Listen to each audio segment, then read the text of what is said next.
3 number आप लोग ऐसे हलवे की तरह खा जाओगे। डेरिवेशन कठिन होता है कि न्यूमेरिकल कठिन होता है? आप बोलो। डेरिवेशन तो फिर भी थोड़ा सा कठिन हो जाएगा, लेकिन यहाँ तो फ्री के नंबर है आपके।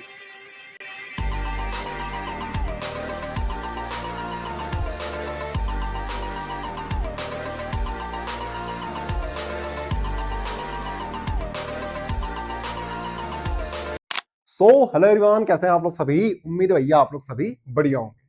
तो unit number 4 electromagnetic induction and alternating current अब हम लोग स्टार्ट कर रहे हैं। इसी प्रकार से हम लोग unit number 3, unit number 2, unit number 1 cover कर ली है। अगर आपने अभी तक वो वीडियोस नहीं देखे हैं, चाहते हैं देखना, डिस्क्रिप्शन में आपको लिंक मिल जाएगी प्लेलिस्ट की, वहां से आप लोग जो चाहे वो वीडियो देख सकते हैं। इसके अलावा 500 ऑब्जेक्टिव्स हमने कराए हैं आप लोगों को एक ही वीडियो के अंदर, जिसमें कंप्लीट फिजिक्स कवर कर दी है। उससे बाहर आपका एक भी ऑब्जेक्टिव्स नहीं जाएगा भैया, क्योंकि ऑफिशियल क्वेश्चन बैंक के ऑब्जेक्टिव्स है वो।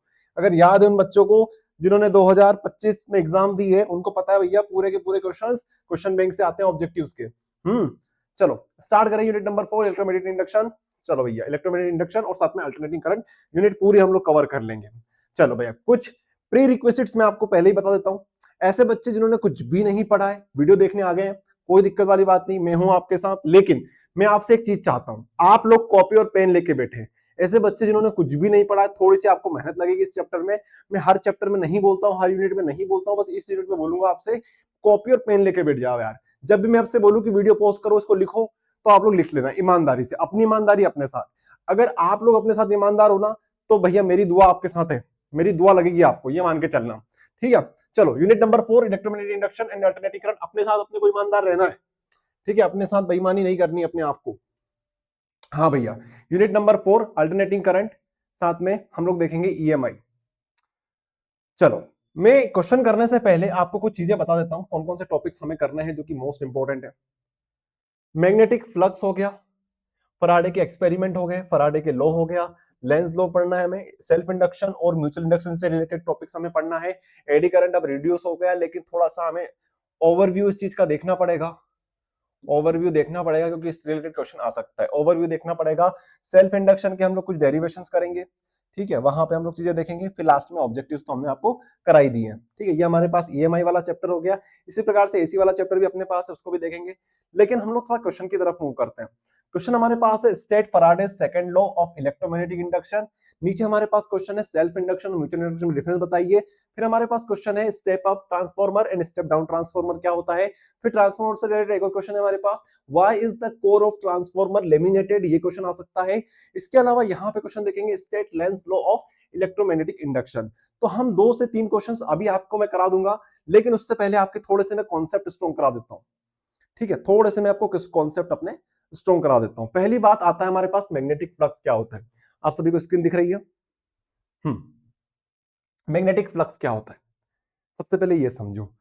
Number of magnetic lines of force passing through normally area in a magnetic field called magnetic flux। हमारे पास लेट सपोज ये एरिया है, यहां से मैग्नेटिक लाइन ऑफ फोर्स कुछ इस प्रकार से जा रही है। तो जितनी लाइंस परपेंडिकुलरली इस एरिया से क्रॉस करेगी, जितनी lines, total number of lines, magnetic lines, कौन सी लाइंस? मैग्नेटिक लाइंस, वही उसका क्या कहलाएगा? मैग्नेटिक फ्लक्स कहलाएगा, जिसको हम लोग लिखते हैं बी ए, या फिर आप लोग लिख सकते हो बी डॉट ए, ठीक है। बी हमारे पास क्या है? Intensity of magnetic field. ए हमारे पास क्या है? ए हमारे पास एरिया है, एरिया वेक्टर आप लोग बोल सकते हो। एरिया वेक्टर भैया ये क्या होता है? ये जो मैंने आपसे बोला है, ये जो एरिया है, ये जो एरिया है, ये जो एरिया है, इस एरिया का भी एक डायरेक्शन होगा। क्या होगा? इस एरिया का एक डायरेक्शन होगा, जिसको हम बोलते हैं एरिया वेक्टर। एरिया वेक्टर, ये वेक्टर क्वांटिटी होती है, ध्यान रखना। एरिया हमारा वेक्टर क्वांटिटी होता है, इसका डायरेक्शन कैसी? ऐसी है। तो इसके ऊपर हमने कैप लगा दिया कि इसका मैग्नीट्यूड भी है, डायरेक्शन भी है। अगर आप लोग डॉट हटाओगे तो क्या आएगा? यहां से डॉट हटता है तो आता है कोस थीटा, ठीक है। थीटा क्या बताता है? दोनों के बीच का एंगल, ठीक है। आई बात समझ में? तो ये हमारे पास क्या बनेगा? हमारा फाई बनेगा। फाई बोले तो, फाई भी बोले तो मैग्नेटिक फ्लक्स बनेगा। इतना सा याद रखना है आपको, सिर्फ इतना काफी है, ज्यादा मत बचो इसमें, बस इतना काफी है, इतना समझ लो मैग्नेटिक फ्लक्स क्या होता है। फिर आप लोग यहाँ पे आ जाओ, यहाँ पे आ जाओ, फटाफट से मैं आपको करा देता हूँ। हमारे पास यहाँ पे गैल्वेनोमीटर है, यहाँ पे कोयल लगी हुई है इस प्रकार से, ठीक है। कोयल्स इस प्रकार से, इस प्रकार से इसे हमने सर्कुलर मोशन में इनको इस प्रकार से अरेंज कर दिया है। अच्छा भैया, और ध्यान से देखो, हमारे पास एक मैग्नेट है, नॉर्थ पोल साउथ पोल वाला एक हमारे पास मैग्नेट है, कुछ इस प्रकार से। अच्छा भैया, फिर हमने क्या किया, हमारे पास जो कॉइल्स हैं, हमारे पास जो कॉइल्स है जो कनेक्टेड है गैल्वेनोमीटर से, हमने हमारे मैग्नेट को टुवर्ड्स लेफ्ट की तरफ रोटेट कराया। जैसे हमने लेफ्ट की तरफ रोटेट कराया तो हमारे गैल्वेनोमीटर ने एक डिफ्लेक्शन शो करी कुछ इस प्रकार से। हमने इसको इस तरफ मूव कराया, उसने डिफ्लेक्शन हमें इस तरफ दी, मतलब इसके अंदर कुछ ना कुछ करंट जनरेट हुआ है, या फिर आप बोल सकते हो ईएमएफ जनरेट हुआ है।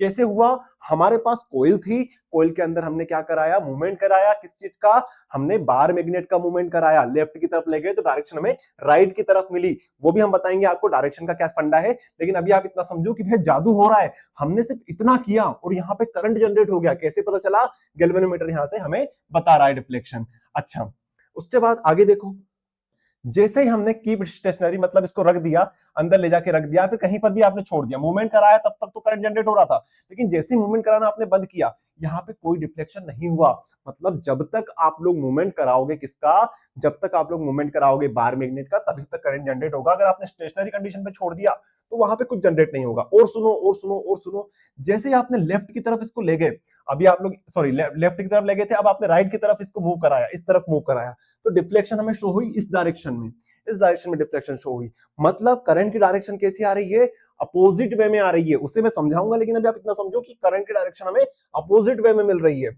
जब जब हम लोग हाई स्पीड से कराएंगे तो डिफ्लेक्शन हमें हाई मिलेगी, जैसे जैसे हम लोग लो करेंगे तो हमें डिफ्लेक्शन लो मिलेगी। मतलब हमें ये समझ में आया, हमें ये समझ में आया कि भैया मूवमेंट कराना पड़ेगा। किसका मूवमेंट कराना पड़ेगा, बार मैग्नेट का कंटिन्यूअसली मूवमेंट कराना पड़ेगा, सिर्फ एक डायरेक्शन में नहीं, दोनों डायरेक्शन में कराना पड़ेगा अगर आपको ऐसी करंट चाहिए तो। और देखो, और देखो, ये समझ में आया डायग्राम। अब इसी के बेसिस पे हमारे पास जो क्वेश्चन आता है वो हम लोग देखेंगे। एक क्वेश्चन हमें पूछा जाता है, what is electromagnetic induction, what is electromagnetic induction, electromagnetic induction क्या होता है। आईएमपी क्वेश्चन ये भी हमारे लिए हो जाता है, चैप्टर का नाम ही इलेक्ट्रोमैग्नेटिक इंडक्शन। तो इलेक्ट्रोमैग्नेटिक इंडक्शन वही है जो मैंने अभी आपको बताया था, वही चीज आपको लिखनी है।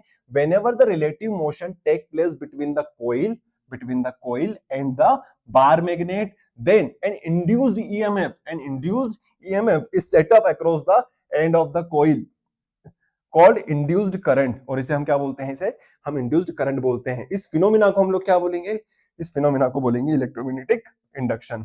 समझ में आया। जब भी हम रिलेटिव मोशन कराते हैं किस किस के बीच में, कोइल और मैग्नेट के बीच में, तो एक इंड्यूस्ड ईएमएफ जनरेट होता है। इंड्यूस्ड ईएमएफ किस किस के बीच में जनरेट होता है भैया, कोइल के दोनों दोनों सिरे पर, ठीक है, दोनों एंड पर। तो यहाँ पे ईएमएफ जनरेट हुआ, ईएमएफ जनरेट होने की वजह से क्या जनरेट होगा, हमारे पास करंट भी आ जाएगा। तो वो जो करंट होगा उसे हम बोलेंगे इंड्यूस्ड करंट, और इस फिनोमिना को हम लोग बोलेंगे भैया इलेक्ट्रोमैग्नेटिक इंडक्शन। अब आगे देखो, अगला हमारे पास बनता है फराडे का नियम। फराडे के नियम, फराडे भाई साहब आए, उन्होंने चीजें देखी, नोटिस करा, फराडे ने कुछ चीजें बताई हमें, फराडे ने हमें नियम दिए। Faraday gave two law of on the basis of experiment perform, this laws are called Faraday's law of EMI. ध्यान रखना, केमिस्ट्री में भी फराडे के नियम होते हैं, लेकिन यहाँ पे हमारे पास फिजिक्स वाले नियम है। फिजिक्स में फराडे ने दो नियम दिए इलेक्ट्रोमैग्नेटिक इंडक्शन के। कौन कौन से थे, पहला नियम, दोनों के दोनों बिल्कुल हलवा है, कुछ भी नहीं है, बस सुनते जाओ। पहला नियम क्या बोलता है भैया हमें, whenever the magnetic flux associated with a circuit change, induced EMF is produce. जब जब मैग्नेटिक फ्लक्स में चेंज आएगा, जब जब मैग्नेटिक फ्लक्स में चेंज आएगा, वैसे वैसे हमारे पास इंड्यूस्ड ईएमएफ जनरेट होगा। बस पहला नियम इतना सही है। पहला नियम आपसे कोई पूछता नहीं है। एग्जामिनर आपसे दो प्रकार से क्वेश्चन पूछेगा, या तो पूछेगा फ्राडेस लॉ ऑफ ईएमआई, तो आपको दोनों लिखना है, लेकिन कभी अगर एक पूछेगा, कोई सा भी एक पूछे, तो आपसे सेकंड वाला पूछेगा। ठीक है, आई बात समझ में। देख लो सेकंड लॉ क्या बोलता है। सेकंड लॉ बहुत इंपॉर्टेंट है, ये आपसे डायरेक्ट 2 नंबर में पूछा जा सकता है, बहुत इंपॉर्टेंट है। ये बात करता है मैग्नीट्यूड के ऊपर, the magnitude of induced EMF. हमें अब यहां तक पिक्चर समझ में आ गई कि हाँ भैया करंट जनरेट हुआ है, जिसको हम बोलते हैं इंड्यूस्ड करंट, या फिर ईएमएफ जनरेट हुआ है, इसे बोलते हैं इंड्यूस्ड ईएमएफ। तो the magnitude of the induced EMF, the magnitude of the induced EMF is the directly proportional to the rate of change of magnetic flux associated with the circuit. तो हमें ये बोला गया कि तो magnitude of the induced EMF वो किसके directly proportional होगा, जो हमारे पास इंड्यूस्ड ईएमएफ जनरेट हुआ है वो डायरेक्टली प्रोपोर्शनल होगा rate of change of magnetic flux associated with the circuit. जितना हमारे पास मैग्नेटिक फ्लक्स में चेंज आएगा विद रिस्पेक्ट टू टाइम, उसी के डायरेक्टली प्रोपोर्शनल हमारा रहेगा हमारा मैग्नेटिक फ्लक्स। मतलब जैसे जैसे फ्लक्स में चेंज आएगा समय के रिस्पेक्ट में, वैसे वैसे हमारा इंड्यूस्ड ईएमएफ जनरेट होगा। आई बात समझ में? ये हमें मैथमेटिकली उसने बोला। अब हम लिखेंगे कैसे, जरा ध्यान से देखो, बहुत सिंपल है। Let's suppose, let the magnetic flux associated with the circuit, let the magnetic flux associated with the coil change from phi1 to phi2। हमारे पास मैग्नेटिक फ्लक्स चेंज कितना हुआ, phi1 से phi2 हुआ, phi1 से phi2 हुआ। कितने टाइम में, t टाइम में चेंज हुआ। तो हमने बोला चेंज कितना आया हमारे पास, phi2 माइनस phi1 अपॉन में t। ठीक है, टाइम के रिस्पेक्ट में कितना चेंज आया इसमें, phi2 minus phi1 upon t। तो यही तो उसने बोला है कि rate of change of magnetic flux with respect to time is directly proportional to our magnetic flux. Okay, चलो ये चीज हमें समझ में आई। अब इसी को देख के क्या आप ऐसा बोल सकते हो कि d phi is equals to, sorry E is equals to, E is directly proportional to d phi by D t. छोटा सा अगर हमारे पास चेंज आया तो हम उसको इस तरीके से लिखते हैं d phi by D t. अब यहीं से प्रोपोर्शनलिटी का साइन अगर आप लोग हटाओगे तो यहाँ पे कांस्टेंट आता है के, और यहाँ पे आता है D phi by D t, d phi by D t. अब ध्यान से देखो एक चीज और, हमने आपसे बोला था कि डायरेक्शन कैसी आ रही थी, उल्टी आ रही थी। डायरेक्शन कैसी आ रही थी, उल्टी आ रही थी। गैल्वेनोमीटर की जो डिफ्लेक्शन थी वो उल्टी बता रहा था। अगर हम लोग इस तरफ मूव कराते थे तो गैल्वेनोमीटर इस तरफ हमें डिफ्लेक्शन शो कर रहा था। तो डायरेक्शन हमारे पास जो ईएमएफ की आएगी वो कैसी आएगी, उल्टी आएगी। इसलिए हम लोग यहाँ पे माइनस लगाते हैं। ठीक है, माइनस जस्ट और जस्ट डायरेक्शन को शो करता है। Here the minus sign shows that the direction of induced EMF is such that it always opposes the change in the magnetic flux associated with the circuit, with the coil बोल सकते हो, circuit बोल सकते हो, एक ही बात है। समझ में आया फैराडे का नियम? दोनों क्लियर हो गए? क्लियर नहीं हुआ है ऐसे बच्चों को जिन्होंने पहली बार पढ़ा है, वीडियो को पॉज करो, थोड़ा सा सोचो, जितना हमसे लिख पा रहे हैं लिखो कॉपी में, आपको बनेगा, आपसे बनेगा करते। चलो ये हो गया हमारे पास। तो बोल सकते हैं कि E is equals minus d phi by D t, कोई दिक्कत वाली बात।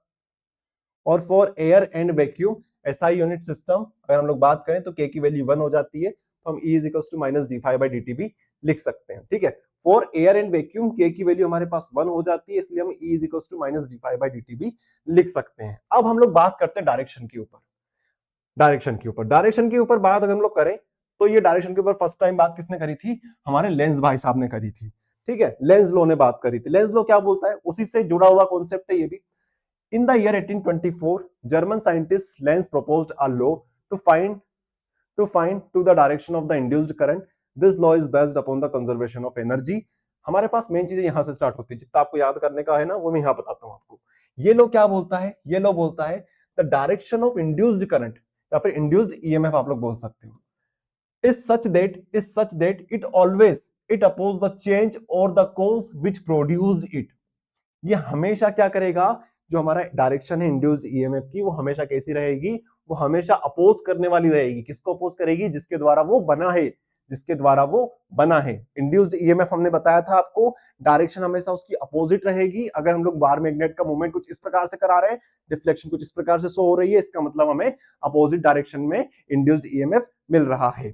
चलो ध्यान से सुनो एक और बात, इसको कुछ लोग ऐसे बताते हैं कि जिसने इसको पैदा किया उसी को ये मारना चाहता है, जिसने इसको पैदा किया उसी को ये मारना चाहता है। ठीक है, सन किल्स फादर, सन किल्स फादर। समझाता हूं भैया मैं आपको, यहां पे जो बातें लिखी हुई है ना, इसको ध्यान से सोचो, तो ये यही तो बोल रहा है the direction of induced EMF is such that it opposes the change or the cause which produce it. वो हमेशा उसको अपोज करेगा, वो जो भी करेगा उसका हम लोग अपोजिट करेंगे। ठीक है, तो वही बात यहाँ पे लिखी हुई है। इसके अलावा और क्या चीजें ध्यान देने वाली आपके लिए, ध्यान देने वाली बात यह है, ऑब्जेक्टिव में आपसे पूछा जाता है, बहुत इंपॉर्टेंट है, Lenz law obey the law of conservation of energy. Lenz law जो है वो हमेशा law of conservation of energy को फॉलो करता है। ठीक है, प्रूफ यहां पे देख सकते हो इसका, यहां पे हमने बार मैग्नेट को कुछ इस प्रकार से मूवमेंट कराया, नॉर्थ पोल साउथ पोल, तो हमारा जो इंडक्टर है, मतलब जो कॉइल्स हमारे पास इस प्रकार से अरेंज्ड है, वो क्या करेगी, वो अगर इस तरफ है तो यहां पे आपको एस पोल देखने को मिलेगा, देखने को नहीं मिलेगा, मतलब यहां पे आपको अज्यूम करना है कि ये एस की तरह बिहेव कर रहा है। क्यों भैया, क्यों अज्यूम करें हम अज्यूम इसलिए करेंगे क्योंकि डायरेक्शन ऑफ करंट कुछ इस प्रकार से आएगी, कॉइल में डायरेक्शन कुछ इस प्रकार से आएगी। अगर आप साउथ पोल को इस तरफ ले जाओगे तो डायरेक्शन कुछ इस प्रकार से आएगी। आप लोग यह समझ सकते हो। ठीक है, यहां से यूं, यहां से यूं, तो डायरेक्शन कैसी आई हमारे पास, ये इस तरीके से और ये इस तरीके से। तो यहां पे कोयल के अंदर जो करंट जनरेट हो रहा है वो कुछ इस प्रकार का हो रहा है कि उसकी डायरेक्शन हमें इस प्रकार की देखने को मिलेगी। ठीक है, इस प्रकार से क्लॉकवाइज। ठीक है, क्लॉकवाइज। अगर आप लोग इसको दूर ले जाओगे, अगर आप इसको दूर ले जाओगे तब भी इसको अपोज करेगा कि भैया दूर मत जाओ। पहले अगर पास आ रहा था तो इसने साउथ पोल बना लिया अपने अंदर कि भैया तुम मेरे पास मत आओ, लेकिन अब ये जाने लगा दूर कि ठीक है अब तुम्हारे पास नहीं जाते, फिर भी इसने अपोज किया कि तुम दूर भी मत जाओ, तुम वापस हमारे पास आओ। तो साउथ ने, अगर यहाँ पे साउथ पोल है तो इसने नॉर्थ की तरह बिहेव करना स्टार्ट कर दिया, और नॉर्थ की तरह बिहेव करा मतलब हमारे पास इस टाइम डायरेक्शन कैसी बनेगी, नॉर्थ कैसा होता है, यूं। ठीक है, अब डायरेक्शन हमारे पास उल्टी हो जाएगी। ठीक है, ये हमारे पास उल्टी हो जाएगी डायरेक्शन। आई बात समझ में, ये इस तरीके से। तो डायग्राम आपको बना के आना ही है वाला, साथ में जो चीजें लिखी हुई है ये आप लोग पढ़ सकते हो, वही चीजें यहाँ पे लिखी हुई है कि अगर ये नॉर्थ की तरफ भेजेंगे तो ये भी नॉर्थ की तरह बिहेव करेगा, साउथ की तरफ भेजेंगे तो ये भी साउथ की तरह बिहेव करेगा। अगर दूर ले जाओगे तो दूर ले जाने वाला जो कंपोनेंट है उसकी तरह ये बिहेव करेगा, जैसे यहाँ पे नॉर्थ पोल है तो ये नॉर्थ पोल बन जाएगा। ठीक है, ये चीजें मैंने बता दी, वही चीजें यहाँ पे लिखी हुई है, वीडियो को पॉज करके एक बार पढ़ सकते हो आप लोग, नहीं पढ़ोगे तो मन से भी लिख के आओगे तब भी आपको पूरे में से पूरे नंबर मिल जाएंगे। ओके, चलो अब हम देख लेते हैं क्वेश्चंस। हमने कितने क्वेश्चंस लगा लिए यहाँ पे। तो पहला जो क्वेश्चन था क्लियर हो गया आपको, फराडे का सेकंड नियम लिखना है, वही चीज मैंने जो बताई यहाँ पे लिखी हुई है। इसके अलावा नीचे आओ, लेंस लो, ये भी आपका कवर हो गया। लेंस लो क्या होता है, ठीक है, लेंस लो हमने कवर कर लिया। लेंस लो के बाद लेंस लो, लेंस लो 2 नंबर में आया था, 2 नंबर के हिसाब से कवर कर लिया। 4 नंबर में आता है या फिर 3 नंबर में आता है तो आप लोग इस प्रकार से एग्जाम में लिख के आ सकते हो। सैंपल पेपर 2026 में, बोर्ड बोर्ड एग्जाम 2019 में ये क्वेश्चन आ चुका है, आपको इस तरीके से 4 नंबर में लिख के आना है। ठीक है, डेफिनेशन आप लोग क्वेश्चन नंबर 5 की तरह लिख लोगे और डायग्राम इस प्रकार से बना लोगे। सारे क्वेश्चंस कराएंगे। उसके बाद क्वेश्चन नंबर 10 भी हमने कवर करा दिया, फैराडेज लॉ, ये मैंने आपको समझा दिया कैसे होता है। अब मैं फटाफट से आपको ये समझा देता हूँ, एक भी क्वेश्चन नहीं छोड़ेंगे, टेंशन मत लो, कुछ भी नहीं छोड़ेंगे। Two difference between self induction and mutual induction. ठीक है, इससे हमारे बहुत सारे कॉन्सेप्ट स्ट्रॉन्ग हो जाएंगे। Self induction and mutual induction. ठीक है, self induction and mutual induction. ध्यान से देखो, हमारे पास एक सर्किट है, सर्किट के अंदर इस प्रकार से हमने बैटरी कस दी या फिर आप चाहो तो सेल लगा लो। ठीक है, करंट हमारे पास एक इंस्टेंट ऑफ टाइम के ऊपर कुछ इस प्रकार से रहेगा। आई करंट ये दौड़ रहा है, अब आई करंट दौड़ रहा है। ठीक है, आई करंट यहां पे इस प्रकार से दौड़ रहा है। अब आई करंट दौड़ने की वजह से यहां पे जनरेट होगी मैग्नेटिक फील्ड। क्या जनरेट होगी, मैग्नेटिक फील्ड जनरेट होगी। मैग्नेटिक फील्ड जनरेट होने की वजह से फ्लक्स में चेंज आएगा। फ्लक्स में चेंज आने की वजह से यहां पे जनरेट होगा इंड्यूस्ड ईएमएफ या फिर इंड्यूस्ड करंट। ठीक है, उसकी डायरेक्शन कैसी होगी, करंट की डायरेक्शन के उल्टे ये होगा ये। ठीक है, बस यही हमारा क्या बोलता है, सेल्फ इंडक्शन। सेल्फ इंडक्शन की बात अगर हम लोग कर रहे हैं तो यहाँ पे सिर्फ और सिर्फ एक ही कॉइल, मतलब एक ही हमारे पास सेटअप होता है, उसी के अंदर कॉइल्स लगी होती है, दो अलग अलग कॉइल्स नहीं होती। यही हमारे पास प्राइमरी कॉइल है, इसको आप सेकेंडरी कॉइल बोलोगे। लेकिन म्यूचुअल इंडक्शन के केस में क्या होता है, एक सेटअप यहाँ पे बनता है, एक पूरा सेटअप यहाँ पे बनता है। ये इनको बोलते हैं प्राइमरी कॉइल्स। यहाँ पे हमारे पास जो बनेगा उसको बोलेंगे सेकेंडरी कॉइल। बताता हूँ उसको, पहले आप लोग सेल्फ इंडक्शन समझ लो। ओके, इसको लिखना कैसे एग्जाम में वो यहाँ पे देख लो, यहाँ पे सारी चीजें लिखी हुई है। On increasing the value of main current, the direction of induced current will be opposite to that, and on decreasing the value of main current, the direction of induced current will be in the direction of main current। क्या बोला गया है भैया, बोला ये गया है यहाँ पे कि जैसे जैसे आप लोग करंट की डायरेक्शन, अगर आप लोग यहाँ से बढ़ाओगे, करंट यहाँ से बढ़ेगा तो यहाँ पे इसको अपोज करेगा, कुछ इस डायरेक्शन में जाएगा। ठीक है, अगर यहाँ से करंट कम होने लगा, धीरे धीरे पोटेंशियल ड्रॉप हुआ, करंट यहाँ से कम होने लगा, तो ये क्या करेगा, उसको मरने नहीं देगा, पहले तो जीने नहीं देगा फिर मरने नहीं देगा। ठीक है, जी रहा है इस तरीके से, तो यहां से उल्टी डायरेक्शन में इंड्यूस्ड ईएमएफ हमारे पास जनरेट होगा। लेकिन जैसे जैसे बैटरी हमारी डिस्चार्ज होती जाएगी, करंट पोटेंशियल ड्रॉप होगा, वैसे वैसे ये कोशिश करेगा, एक बार अपनी पूरी कोशिश एक बार करेगा कि भैया तू जिंदा हो जा, तेरे को मैं सपोर्ट करता हूं। ये यहाँ पे बताया जा रहा है। ठीक है, ये हमारे पास यहाँ पे बताया जा रहा है। फिर से पढ़ लो एक बार और समझ में जाएगा। On increasing the value of main current, the direction of induced current will be the opposite to that. On decreasing the value of main current, the direction of induced current will be the direction of main current। अगर हमारे पास decrement आ रहा है current के अंदर तो direction कैसी कर लेगा, वो डायरेक्शन अपनी तरफ कर लेगा। मतलब करंट इस डायरेक्शन में है और करंट हमारा धीरे धीरे डिक्रीज होता जा रहा है, तो वो डायरेक्शन भी अपनी तरफ कर लेगा कि ठीक है भैया, तेरे को मैं सपोर्ट करता हूँ, तेरे को मरने से बचाना भी है और तेरे को जीने भी नहीं देना है। ठीक है, चलो और क्या है, अब मैथमेटिकल ट्रीटमेंट इसका देख लेते हैं। ठीक है, mathematical treatment of self inductance और कोफिशिएंट ऑफ सेल्फ इंडक्शन आपसे पूछा जाता है एग्जाम में। Mathematical treatment of self inductance, ठीक है, सेल्फ इंडक्टेंस या फिर आपसे बोला जाता है कोफिशिएंट ऑफ सेल्फ इंडक्शन। ये दोनों एक ही चीज है, कोफिशिएंट ऑफ सेल्फ इंडक्शन या फिर सेल्फ इंडक्टेंस, दोनों एक ही चीज है। क्या बोला गया है हमसे, जरा ध्यान से देखो। हमसे बोला गया है let I be the current, I be the main current flowing through the coil and magnetic flux associated with the coil will be phi। हमारे पास phi मैग्नेटिक फ्लक्स है, I हमारे पास मेन करंट है, दोनों के बीच में रिलेशनशिप कैसा है, phi is directly proportional to I। जैसे जैसे करंट की वैल्यू बढ़ेगी हमारे पास मैग्नेटिक फ्लक्स में चेंजेस भी बढ़ेगा, फिर मैग्नेटिक फ्लक्स भी हमारे पास बढ़ेगा। ये phi b हमारे पास ध्यान रखना है ना। अभी हम यहाँ पे phi लिख रहे हैं क्योंकि बात हमारी सिर्फ और सिर्फ फ्लक्स पे हो रही है। ओके चलो, अब यहां से हमने प्रोपोर्शनलिटी का साइन हटाया तो यहाँ पे आया एल। अब एल क्या है, एल वैसे तो यहाँ पे देखा जाए तो ये प्रोपोर्शनलिटी का साइन हटाया तो हमारे पास एक कांस्टेंट हमने लिया है, लेकिन ये कांस्टेंट क्या है, कांस्टेंट का नाम है कोफिशिएंट ऑफ सेल्फ इंडक्शन। ठीक है, इसी कांस्टेंट को हम लोग बोलते हैं कोफिशिएंट ऑफ सेल्फ इंडक्शन। जरा ध्यान से देखो, हमें पता है बाय फैराडे सेकंड लॉ में हमने पढ़ा था कि E is equals to minus d phi by D t, पढ़ा था हमने। तो यहीं पे अगर हम लोग वैल्यू पुट कर दें फाई की वैल्यू हमारे पास ये आई है, phi is equals to L I. अगर हम लोग यहाँ पे वैल्यू पुट कर दें तो हमारे पास आ जाएगा E is equals to minus d phi L I by D t. Okay, अब यहाँ से L तो हमारे पास कांस्टेंट है, ये बाहर चला जाएगा तो E इज इक्वल्स टू आ जाएगा हमारे पास minus L D I by D T. ठीक है, इस प्रकार से आप लोग यहाँ पर छोड़ सकते हो, मोर देन सफिशियंट है, ये आप लोग बता सकते हो ये रिलेशनशिप।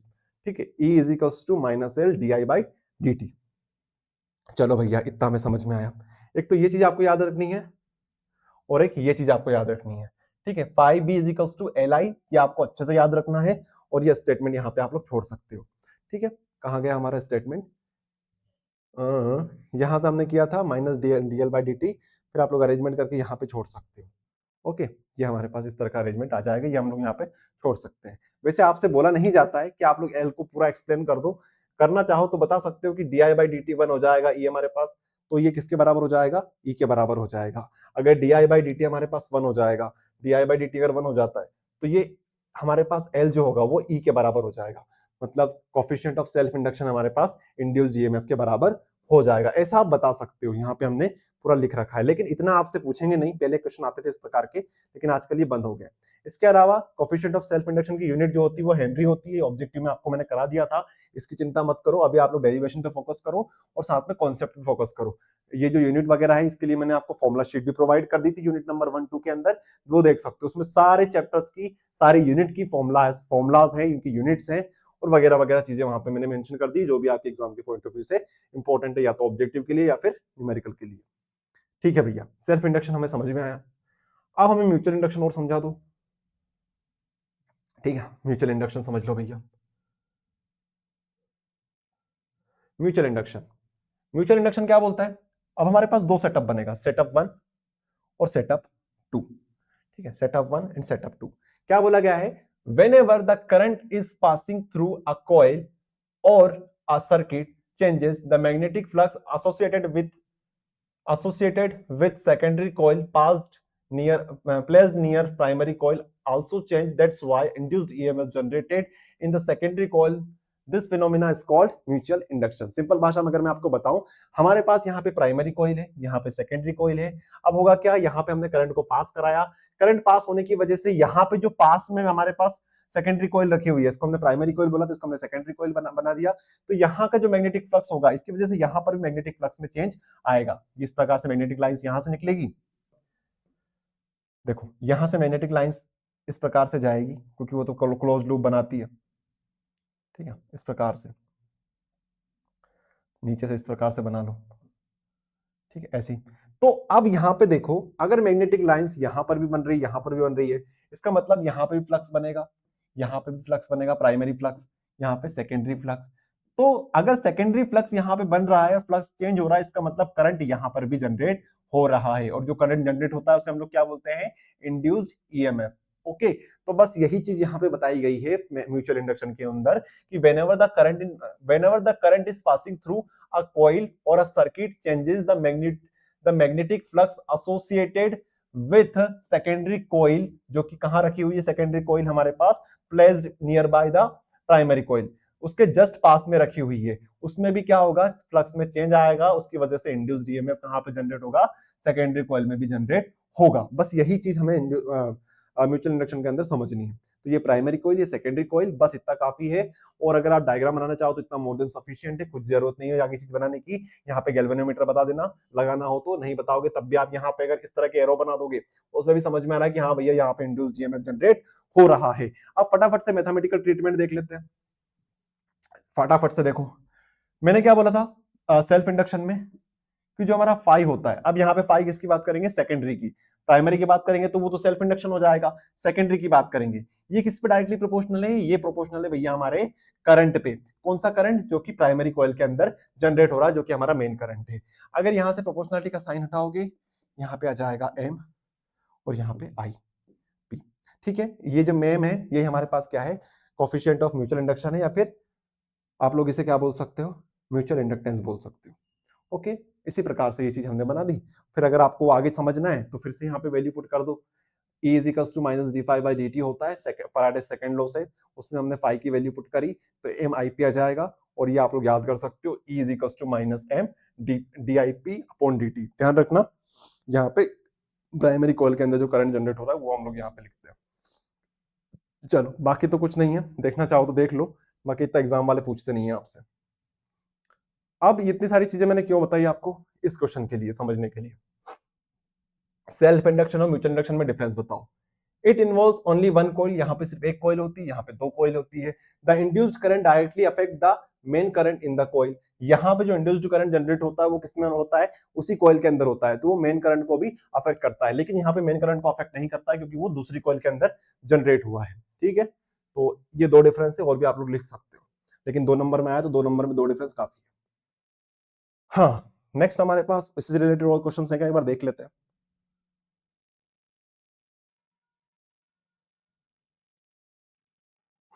ये वाला क्वेश्चन देखो, मैं आपको ये वाला क्वेश्चन कराऊंगा थोड़ी देर से, ये वाला क्वेश्चन और ये वाला क्वेश्चन, ये वाला क्वेश्चन ट्रांसफॉर्मर वाला और ये वाला, ये दोनों अपन एक साथ कर लेंगे। पहले ये वाला क्वेश्चन देखो, क्वेश्चन नंबर 6। ठीक है, वॉइस आ रही है आप सभी को, आ रही है। Why spark produced when an electric circuit is suddenly switch off. जैसे हम लोग स्विच ऑफ करते हैं सडनली तो एकदम से एक स्पार्क होता है, स्पार्क जनरेट होता है। देखा होगा कभी कभी आपने चुटकी बंद करी तो हल्का सा स्पार्क वहां पे जनरेट होता है। ठीक है, मोस्टली तो नहीं होता लेकिन कहीं कहीं पर होता है ऐसा। क्यों होता है उसका रीजन यहाँ पे देखेंगे हम लोग। स्पार्क प्रोड्यूस क्यों होता है जब हम लोग इलेक्ट्रिक सर्किट को सडनली ऑफ कर देते हैं। उसका रीजन सिंपल सा है भैया, when a circuit is suddenly broken. ठीक है, मतलब सर्किट में एकदम से ब्रेक आता है या स्विच ऑफ आप लोग करते हो, the current drop to zero very rapidly. जो करंट होता है हमारा वो एकदम से क्या हो जाता है, जीरो हो जाता है, आई इक्वल्स टू जीरो हो जाता है। ठीक है, अब आगे देखो, this cause a very high rate of change in the magnetic flux. इसकी वजह से क्या होता है, मैग्नेटिक फ्लक्स में वेरी हाई ड्रॉप आता है, very high rate of change of magnetic flux. Magnetic flux में वेरी हाई चेंज आता है एसोसिएटेड विद द सर्किट। तो यहां पे आपने क्या समझा, करंट हमारा एकदम से जीरो हुआ, फ्लक्स में एकदम से चेंज आया, फ्लक्स में एकदम से चेंज आया, दोनों के बीच में डिफरेंस हो गया ना, 5-1, 5-2 और 5-1 के बीच में, तो फ्लक्स में क्या आया, एक बड़ा डिफरेंस आ गया। अगर फ्लक्स में डिफरेंस आएगा तो क्या जनरेट होगा, इंड्यूस्ड ईएमएफ जनरेट होगा। Due to self induction a strong induced EMF is generate. क्योंकि फ्लक्स में बड़ा चेंज आया है इस वजह से इंड्यूस्ड ईएमएफ कैसा होगा, स्ट्रॉन्ग होगा।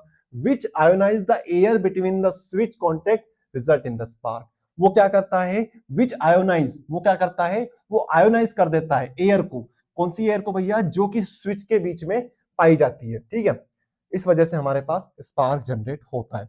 समझने वाली बात यह है भैया, एक बड़ा ड्रॉप हुआ, फ्लक्स में एक बड़ा ड्रॉप आया, मतलब करंट में एक बड़ा ड्रॉप आया, एकदम से जीरो हो गया। फ्लक्स में बड़ा चेंज आया, बड़ा चेंज होने की वजह से क्या हुआ, बड़ा फ्लक्स में चेंज होने की वजह से हमारे पास इंड्यूस्ड ईएमएफ भी बड़ा जनरेट हुआ।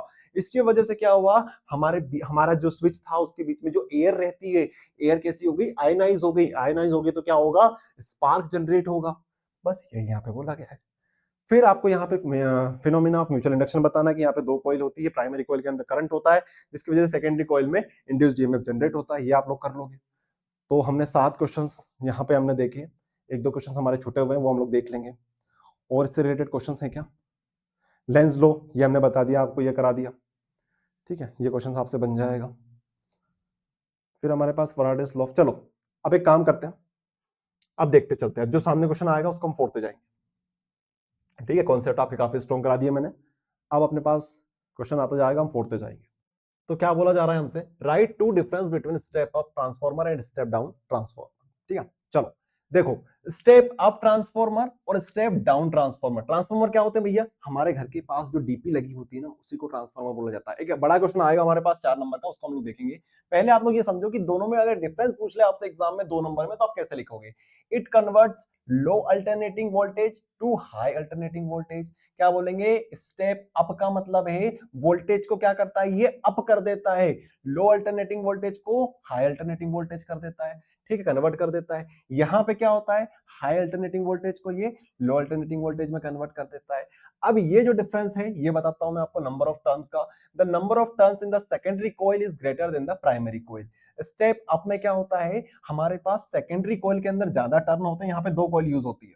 ठीक है, जैसे आपने यहाँ पे 3 टर्न बना दिए, यहाँ पे आपने ज्यादा टर्न बना दिए। तो primary coil and secondary coil, क्या बोला जा रहा है, number of turns in the secondary coil. ये प्राइमरी हो गई, ये हमारी सेकेंडरी होगी। सेकेंडरी में ज्यादा टर्न्स होते हैं, प्राइमरी में कम टर्न्स होते हैं।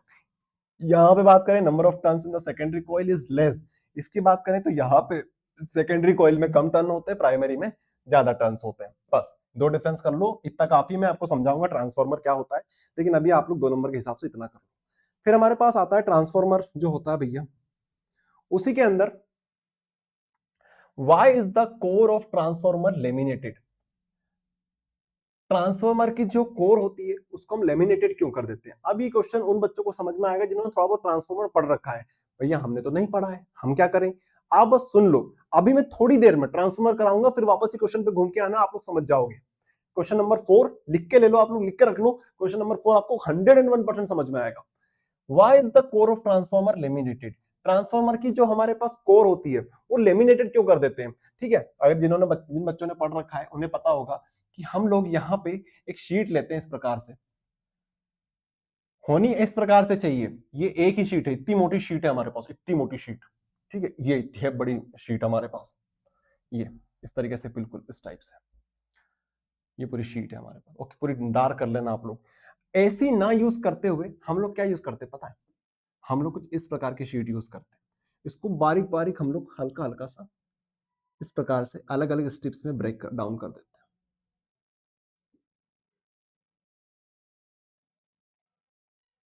हैं। ठीक है, पतली पतली स्टेप्स को हम लोग जोड़ते जाएंगे, तो इतना ही मोटा हम लोग इस प्रकार से कर देते हैं। ठीक है, पतली पतली शीट पतली पतली शीट पतली पतली शीट को हम लोग बना लेते हैं, लेकिन यहाँ पे इस प्रकार से हम लोग अरेंजमेंट नहीं करते हैं। क्यों नहीं करते हैं, इस चीज से बचने के लिए। अगर हम लोग इस प्रकार का अरेंजमेंट रखेंगे कि एक मोटी सी शीट काट के ले आए, उसको हमने यूज कर लिया ट्रांसफॉर्मर के अंदर, उसकी वजह से जनरेट क्या होगा, एडी करंट जनरेट हो जाएगा इसके अंदर।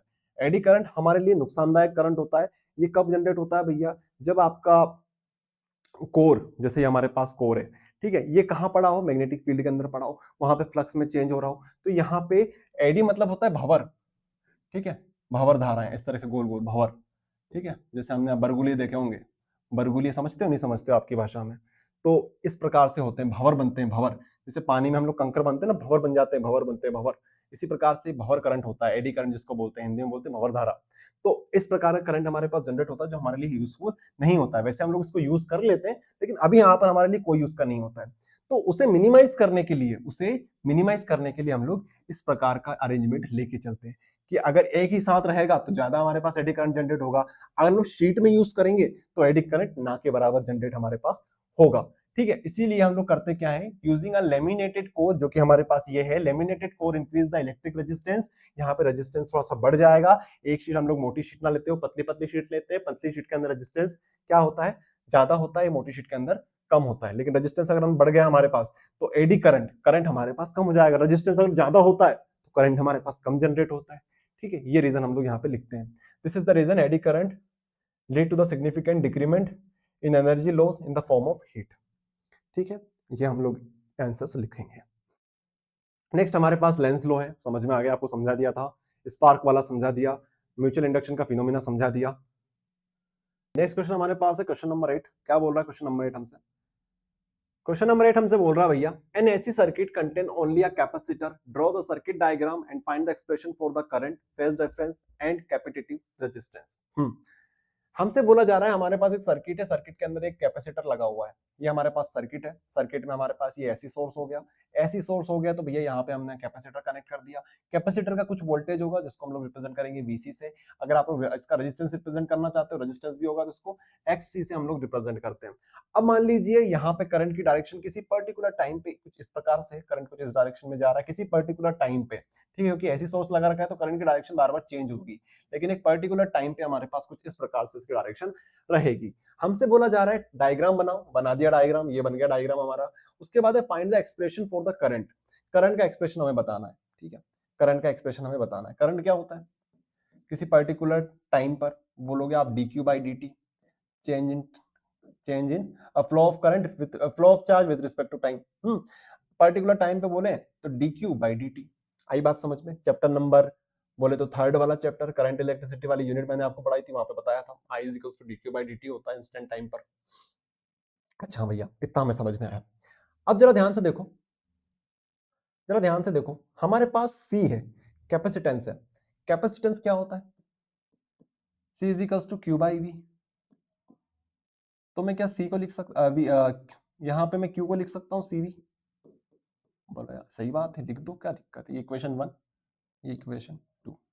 तो putting the value of equation 2 in equation 1, ये मेरे पास हो जाएगा I is equals to d C V by D t. मैंने बोला बात सही है आपकी। इसके बाद हमें एक और चीज पता है जो कि है V।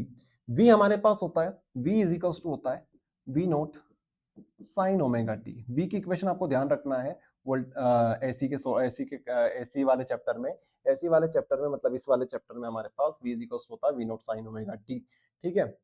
जब हमारे पास ऐसी सोर्स कनेक्टेड हो सर्किट के अंदर तो V की हमारे पास इक्वेशन बनती है V is equals to V naught sine omega t. सभी बच्चे इसको याद करेंगे, मोस्टली बच्चों को ये याद होगी, अगर याद नहीं है तो याद कर लो, ये हमको याद ही रखना पड़ेगा। ओके चलो, इसको डिराइव करने यहाँ पे हम लोग नहीं बैठे हैं। तो V इज इक्वल्स टू जाएगा V naught sine omega T. अब मैंने आपसे क्या बोला, यहाँ पे इसकी वैल्यू पुट कर दो, V naught sine omega T by D t. अब इसका हम लोग डिफरेंशिएशन कर देते हैं। डिफरेंशिएशन करेंगे तो जो कांस्टेंट क्वांटिटी है उसको बाहर फेंक लो। डिफरेंशिएशन किसका होगा, सिर्फ और सिर्फ dt के रिस्पेक्ट में साइन ओमेगा टी का। तो क्या बनेगा, C V naught sine omega T का क्या बनता है, कॉस ओमेगा टी। अब यहाँ पे क्या है, थीटा नहीं है, यहाँ पे ओमेगा टी है, ठीक है, दो क्वांटिटी यहाँ पे आ रही है। तो यहाँ पे ओमेगा हमारा कांस्टेंट है, अगर ओमेगा टी का वापस से करोगे तो क्या बनेगा, ओमेगा बनेगा, ठीक है। तो मैं ओमेगा को यहाँ लिख दूं क्या डायरेक्ट, ये मतलब साइन ओमेगा टी का कोस ओमेगा टी बनेगा, साथ में ओमेगा, इस प्रकार से कांस्टेंट क्वांटिटी वो बाहर आएगी। चलो, इसके बाद ये चीज हमारे पास आ गई आई की वैल्यू, ठीक है भैया। आई इक्वल्स टू हो गया omega C V naught cos omega t. अच्छा, और मैं एक चीज आपसे बोलूं कि अगर मैं इसको ऐसा कर दूं तो क्या इसमें कोई गलत है क्या? यहाँ पे मैं लिखता हूँ वी नोट अपॉन में 1 बाई ओमेगा सी कर दिया, यहाँ पे लिख दिया कोस ओमेगा टी। दोनों बात बराबर है, यहाँ पे ये ओमेगा सी जो है यहाँ ऊपर रखा हुआ है, यहाँ पे नीचे रख दिया, वापस ले जाओगे तो वापस ऐसा बन जाएगा। जरा इस ध्यान से देखो इस इक्वेशन को, इक्वेशन 3 बोल देते हैं। इस इक्वेशन को ध्यान से देखो, ध्यान से देखोगे तो आपको समझ में आएगा। यहाँ पे ये जो V naught by 1 by omega C है, इसको आप इस तरीके से समझो, हमें पता है ओम्स लॉ क्या होता है, V is equals to I R, ठीक है। यहां से अगर मैं बोलूं कि V by R equals to I, क्या ये बात सही है? सही है भैया। तो अगर ये मेरा I है, ये मेरा V है, तो क्या ये मेरे पास R नहीं होगा 1 बाई ओमेगा सी? आपने बोला बिल्कुल सही बात है भैया, 1 बाई ओमेगा सी हमारे पास क्या हो जाएगा, ये हमारे पास कैपेसिटिव रेजिस्टेंस हो जाएगा, ठीक है। तो लास्ट में हम लोग ये चीज लिखेंगे। तो अभी बस समझने के लिए बताया कि कैपेसिटिव रेजिस्टेंस हमारा क्या है, 1 बाई ओमेगा सी है। ओके चलो, अब अगर आप लोग ध्यान से देखो तो ये V naught by omega C भी मेरे पास क्या है, करंट है, लेकिन ये वी नोट जो है ये पीक वैल्यू बता रहा है वोल्टेज की। तो क्या मेरा आई जो होगा वो यहाँ पे पीक वैल्यू करंट की बताएगा? हाँ भैया, यहाँ पे करंट की पीक वैल्यू हो जाएगी मेरे पास, ये हो जाएगा कोस ओमेगा टी, ठीक है। ये हम चाहते तो यहाँ पे हम लोग फिनिश कर सकते थे, लेकिन हमारे पास जो V की इक्वेशन होती है वो ये होती है, V is equals to V naught sine omega t. हमसे पूछा है फेज डिफरेंस, तो दोनों में कितना डिफरेंस दिख रहा है? आप बोलोगे भैया मुझे तो यहाँ पे कोई डिफरेंस नहीं नजर आ रहा है, यहाँ पे बस आपने बी नोट रखा, यहाँ पे आई नोट रखा। लेकिन ध्यान से देखो, यहाँ पे साइन है और यहाँ पे कोस है, तो हमें या तो उसको कोस में कन्वर्ट करना पड़ेगा या फिर इसको साइन में कन्वर्ट करना पड़ेगा। तो मैं बोलता हूँ भैया इसको कर रहे हैं तो इसको कन्वर्ट कर लेते हैं, ये हो जाएगा आई नोट।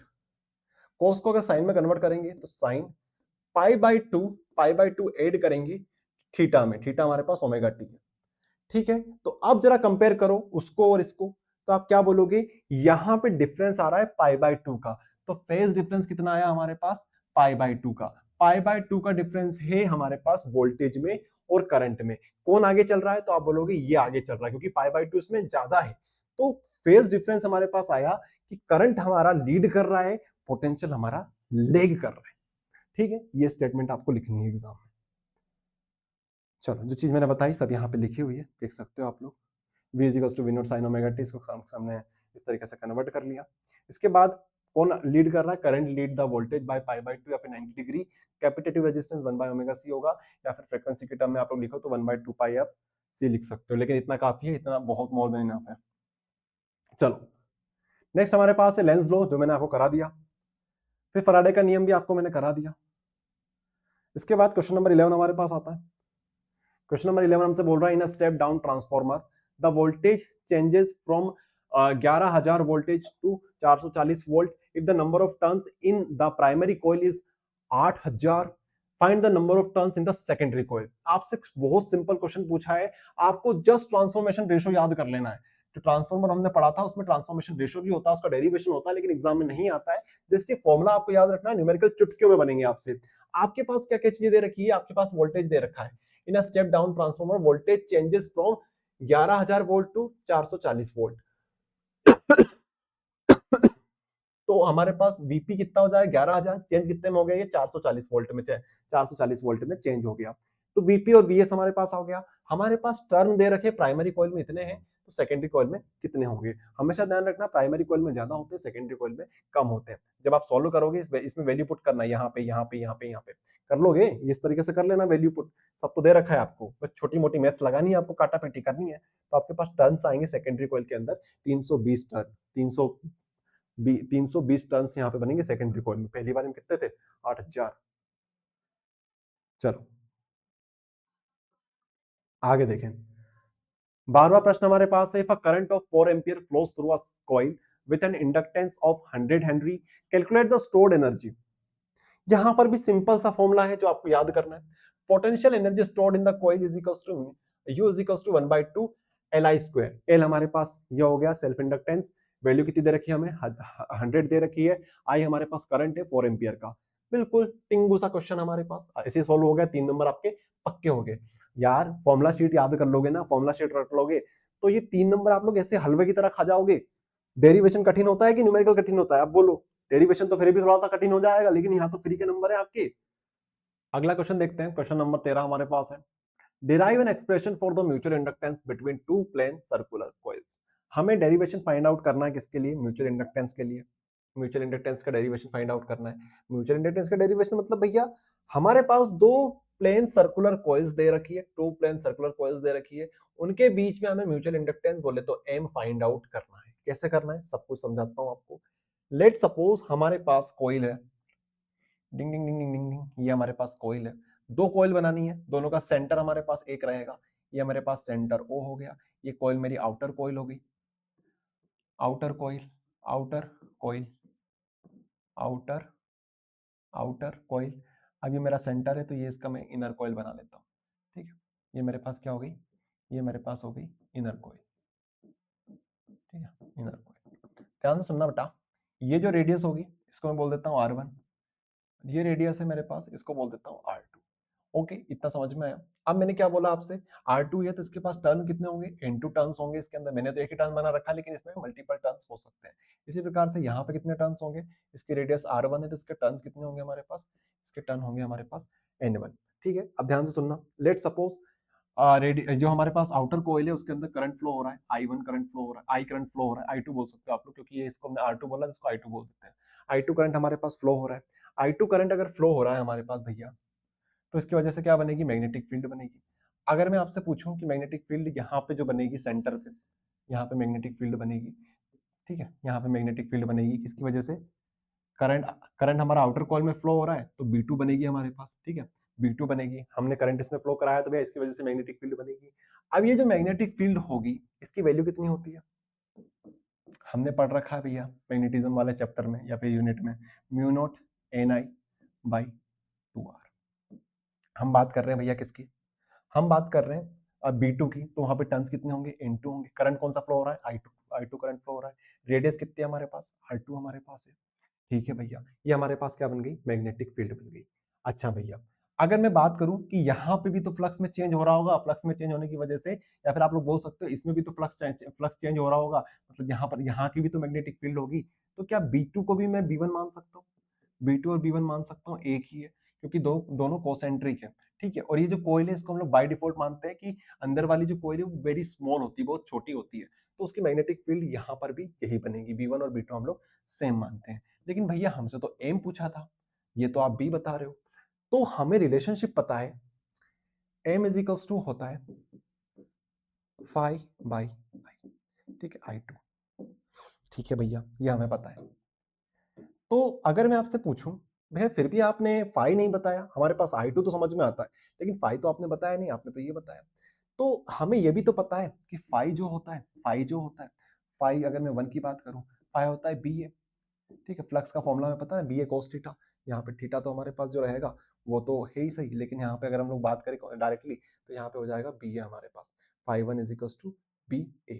अच्छा, अगर आप लोग देखोगे यहाँ पे, अगर आप देखना चाहो तो आप लोग देख भी सकते हो, अगर मैं यहाँ से cos थीटा के फॉर्मेट में आपको बता दूं, cos थीटा, तो BA cos थीटा, अगर मैं B इसका मान लूं, इस ये जो B है ये इसका B1, एरिया मेरे पास A1 हो गया।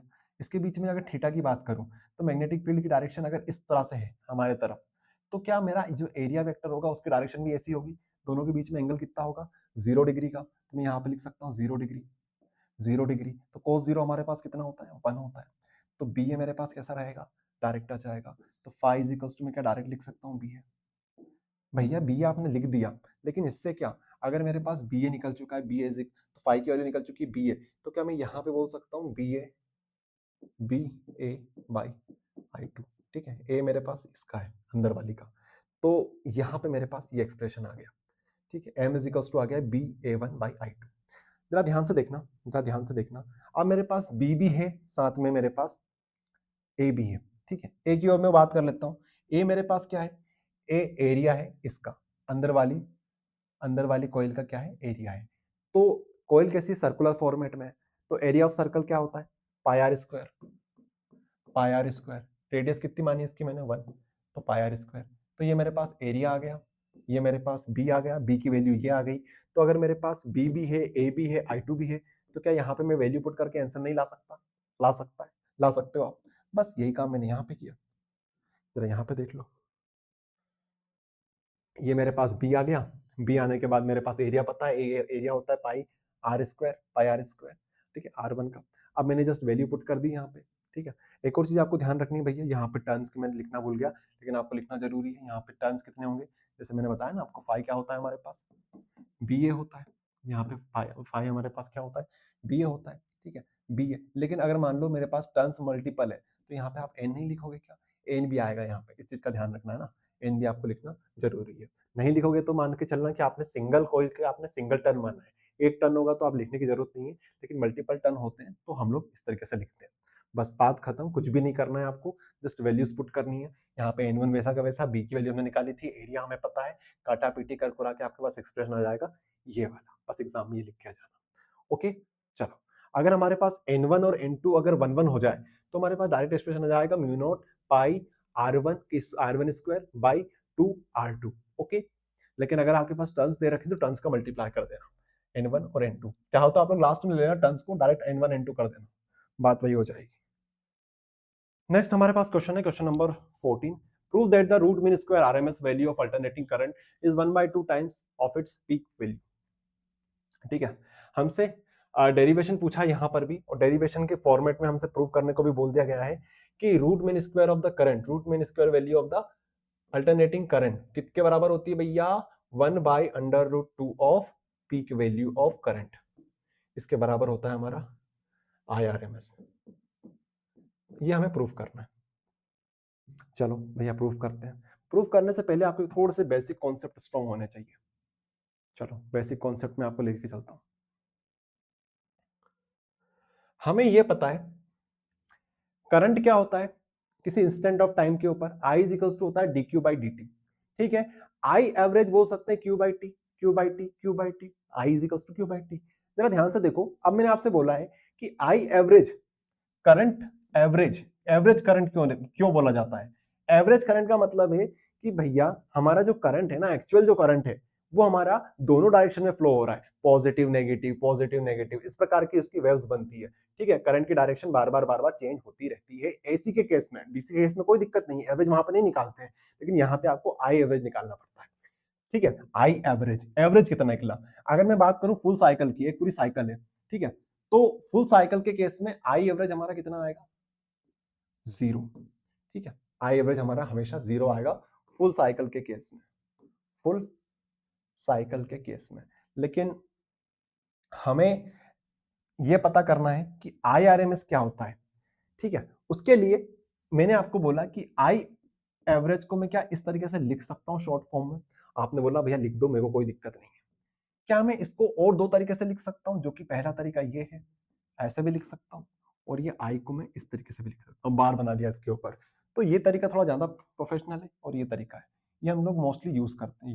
ये यूज कर लो या ये यूज कर लो, तो डरने वाली बात नहीं, दोनों का मतलब क्या होता है? आई एवरेज होता है। अच्छा, और चीज देखो आप लोग, I is equal to D Q by D T होता है अगर, तो मैं क्या ऐसा बोल सकता हूँ? यहां पे देखना, डी क्यू और ये डी टी इधर चला गया, तो D Q is equal to I D T, Q is equal to हो जाएगा आई डी टी। छोटे छोटे क्यू को जोड़ोगे तो बड़ा क्यू बन जाएगा, Q is equal to I D T. ठीक है भैया, आई डी टी हो गया। तो आई एवरेज जो होगा, आई एवरेज जो होगा वो होगा क्यू बाई टी। तो क्यू मेरे पास ये रहा, आई डी टी, और टी का डिफरेंशिएशन में ऐसा कर सकता हूँ, आई डी टी। ठीक है, इंटीग्रेशन, ये इंटीग्रेशन हो गया मेरा, ऊपर हो गया integration of I D T, अपन में हो गया इंटीग्रेशन ऑफ टी टी। ये मेरे को क्यों बता रहे हो भैया? मेरे लिए क्या काम का है। अगर पहले आपको आई एवरेज पता होगा तभी जाके आई आर एम एस आप लोग बता सकते हो। तो तरीका होता है लिखने का। अगर मैं बात करूं डीटी की, तो ये क्या हो गया? चलो यहीं पे देख लो यार, ये क्लीन हो गया मेरे हाथ से, कोई दिक्कत वाली बात नहीं है। तो समझ में आ गया, ऐसा आप लोग लिख सकते हो, ये आप लोग लिख सकते हो, कोई दिक्कत वाली बात नहीं है। ऐसा करके हम लोग एक्सप्रेशन निकालते हैं। चलो भैया, आपने सिर्फ बेसिक बताया हमें, मैंने बोला हाँ कोई दिक्कत नहीं है, बस बेसिक आपको मैंने बताया। कुछ और चीजें आप लोग याद रख लो कि टी इज इक्वल टू होता है 2 पाई बाई ओमेगा, और अगर आप लोग फ्रीक्वेंसी के केस में देखो तो ये हमेशा उल्टा होता है टाइम के। ठीक है, mu is equal to 1 by T. Okay, T is equal to 2 pi by omega. ये स्टेटमेंट थोड़ा सा याद रखना, चाहो तो आप कॉपी में लिख लो अभी के लिए, बाद में आपको काम पड़ेगा इसका। चलो अब यहां पे आ जाओ, आरएमएस, आरएमएस का मतलब समझते हैं। आरएमएस का मतलब क्या होता है? Current IRMS. ठीक है, करंट आईआरएमएस कहां लिख दूं? ये मेरा करंट है, आई मेरे पास करंट है, इसका मुझे निकालना है रूट मीन स्क्वायर। तो आप लोग सबसे एंडिंग से पढ़ना स्टार्ट करो। सबसे पहले हम लोग करंट का स्क्वायर करेंगे, फिर उसका मीन निकालेंगे। मीन निकालने का तरीका मैंने बताया, इसके ऊपर बार लगा दो, फिर उसके ऊपर रूट लगा दो। तो ये जो है ना, ये बताता है हमें आई आर एम एस। ये क्या है? ये आई आर एम एस है। इसको लिखने का तरीका कुछ इस प्रकार से होता है, पहले तो उसका स्क्वायर करो, स्क्वायर करने के बाद उसका एवरेज निकालो, एवरेज निकालने के बाद रूट लगा दो। ठीक है, चलो बस इतना काफी है। अब हमारे पास तीन प्रकार के डेरिवेशन आते हैं, हाफ साइकिल, फुल साइकिल और रूट मीन स्क्वायर। मैं आपसे बोलूंगा जिन बच्चों के पास टाइम है, एक बार फुल साइकिल का डेरिवेशन करके देख लेना, एग्जाम में अगर आ जाए तो आप लोग कर दोगे, लेकिन मोस्ट इंपॉर्टेंट है रूट मीन स्क्वायर का। ठीक है, चलो ये हाफ साइकिल का है, देखना चाहो तो देख लो, वैसे इतना इंपॉर्टेंट नहीं है हाफ साइकिल का। फुल साइकिल का आप लोग देख सकते हो करके, ये हमेशा 0 आएगा। फुल साइकिल के केस में आई एवरेज हमारे पास 0 आएगा। लेकिन जो सबसे इंपॉर्टेंट है वो है हमारे पास आरएमएस का डेरिवेशन। ठीक है, जो आपको करना जरूरी। तो चलो करते हैं RMS value of AC in complete cycle का डेरिवेशन। चलो, तो क्या बोला जा रहा है हमसे? सबसे पहले the equation of AC in given by the following. हमें पता है भैया, आई जो होता है हमारे पास वो होता है आई नोट साइन ओमेगा टी, ये हमें पता है। हमें अभी थोड़ी देर पहले जो देखा था उससे हमें यह भी पता है कि आई आर एम एस जो होता है हमारे पास, आई आर एम एस जो होता है वो होता है अंडर रूट के अंदर सबसे पहले तो आई का स्क्वायर कर लो, फिर उसका एवरेज निकाल लो, देन उसके ऊपर रूट चढ़ा दो। इस तरीके से ये हमें चीजें पता है। तो क्या हम लोग इसी बेसिस पे चीजें नहीं कर सकते?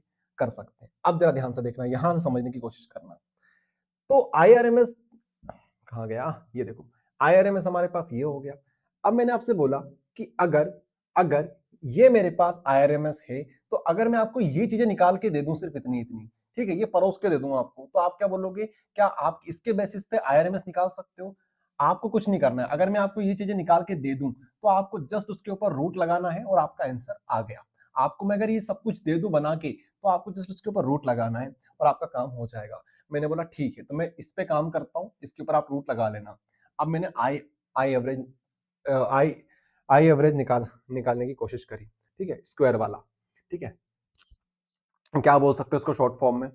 स्क्वायर वैल्यू, करंट की square value, average, mean square value of current, ऐसे आप लोग बोल सकते हो। इसको निकालते हैं। अभी हमने जो चीज देखी थी, समझी थी कि इंटीग्रेशन, अगर हम लोग बात करें आई एवरेज की, आई एवरेज क्या होगा भैया? Integration of I D T by integration of I D T by integration of D T. तो dt का इंटीग्रेशन कितना होगा? dt का इंटीग्रेशन होगा t। हमें निकालना है इसका इंटीग्रेशन, ठीक है। तो करंट हमारे पास क्या है? करंट हमारे पास स्क्वायर में है, तो यहाँ पर i का स्क्वायर आ जाएगा, यहाँ पे i का स्क्वायर आ जाएगा। क्यों आया i का स्क्वायर? समझ में आया? क्योंकि यहाँ पे स्क्वायर है, तो चीजें मैंने बताई थी आपको, वहां पे हमने इस तरीके से वैल्यू रखी। अब आई स्क्वायर है, तो आई स्क्वायर को कोई दिक्कत नहीं है। हमें पता है आई इज इक्वल होता है आई नोट साइन ओमेगा टी, अभी मैंने बताया था आपको, आई नोट साइन ओमेगा टी। तो यहाँ पे स्क्वायर है, तो यहाँ पे स्क्वायर आ जाएगा और यहाँ पे स्क्वायर आ जाएगा। ओके, यहाँ पे स्क्वायर आ जाएगा। अब इंटीग्रेशन हमें टी तो कांस्टेंट निकल गया, टी तो हमारे पास कोई दिक्कत नहीं, इसको तो बाहर फेंक लो, इसका तो हो गया हमारे पास इंटीग्रेशन। हमें इंटीग्रेशन करना है 0 से टी तक। तो टी का dt का इंटीग्रेशन टी हमने किया। फिर आगे देखो भैया, यहाँ पे 0 से टी तक हमें इंटीग्रेशन करना है इसका। यहाँ पे कांस्टेंट क्वांटिटी है पी की वैल्यू, आई नोट का स्क्वायर, इसको हमने बाहर फेंक लिया। हमें इंटीग्रेशन करना है sine square omega T dt का, ठीक है, इसका हमें इंटीग्रेशन करना है। क्या हम लोग इसको ऐसे लिख सकते हैं? साइन स्क्वायर ओमेगा टी को क्या हम लोग ये लिख सकते हैं? हाँ भैया, लिख सकते हैं। अगर आपने क्लास 12th में या फिर 10th में आपके पास मैथ्स था, तो आपको ये चीज सिखाई जाती है कि sine square theta is equals to 1 minus cos two theta by 2, ठीक है। तो क्या मैं इसको ऐसा लिख सकता हूं? हमने ऐसा करके लिख दिया इसको। ओके, अब इसका इंटीग्रेशन करना हमारे लिए बहुत इजी हो जाएगा। क्यों ऐसा हमने क्यों किया? पता है ना, हमने इंटीग्रेशन इजी करने के लिए चीज हमने करी है।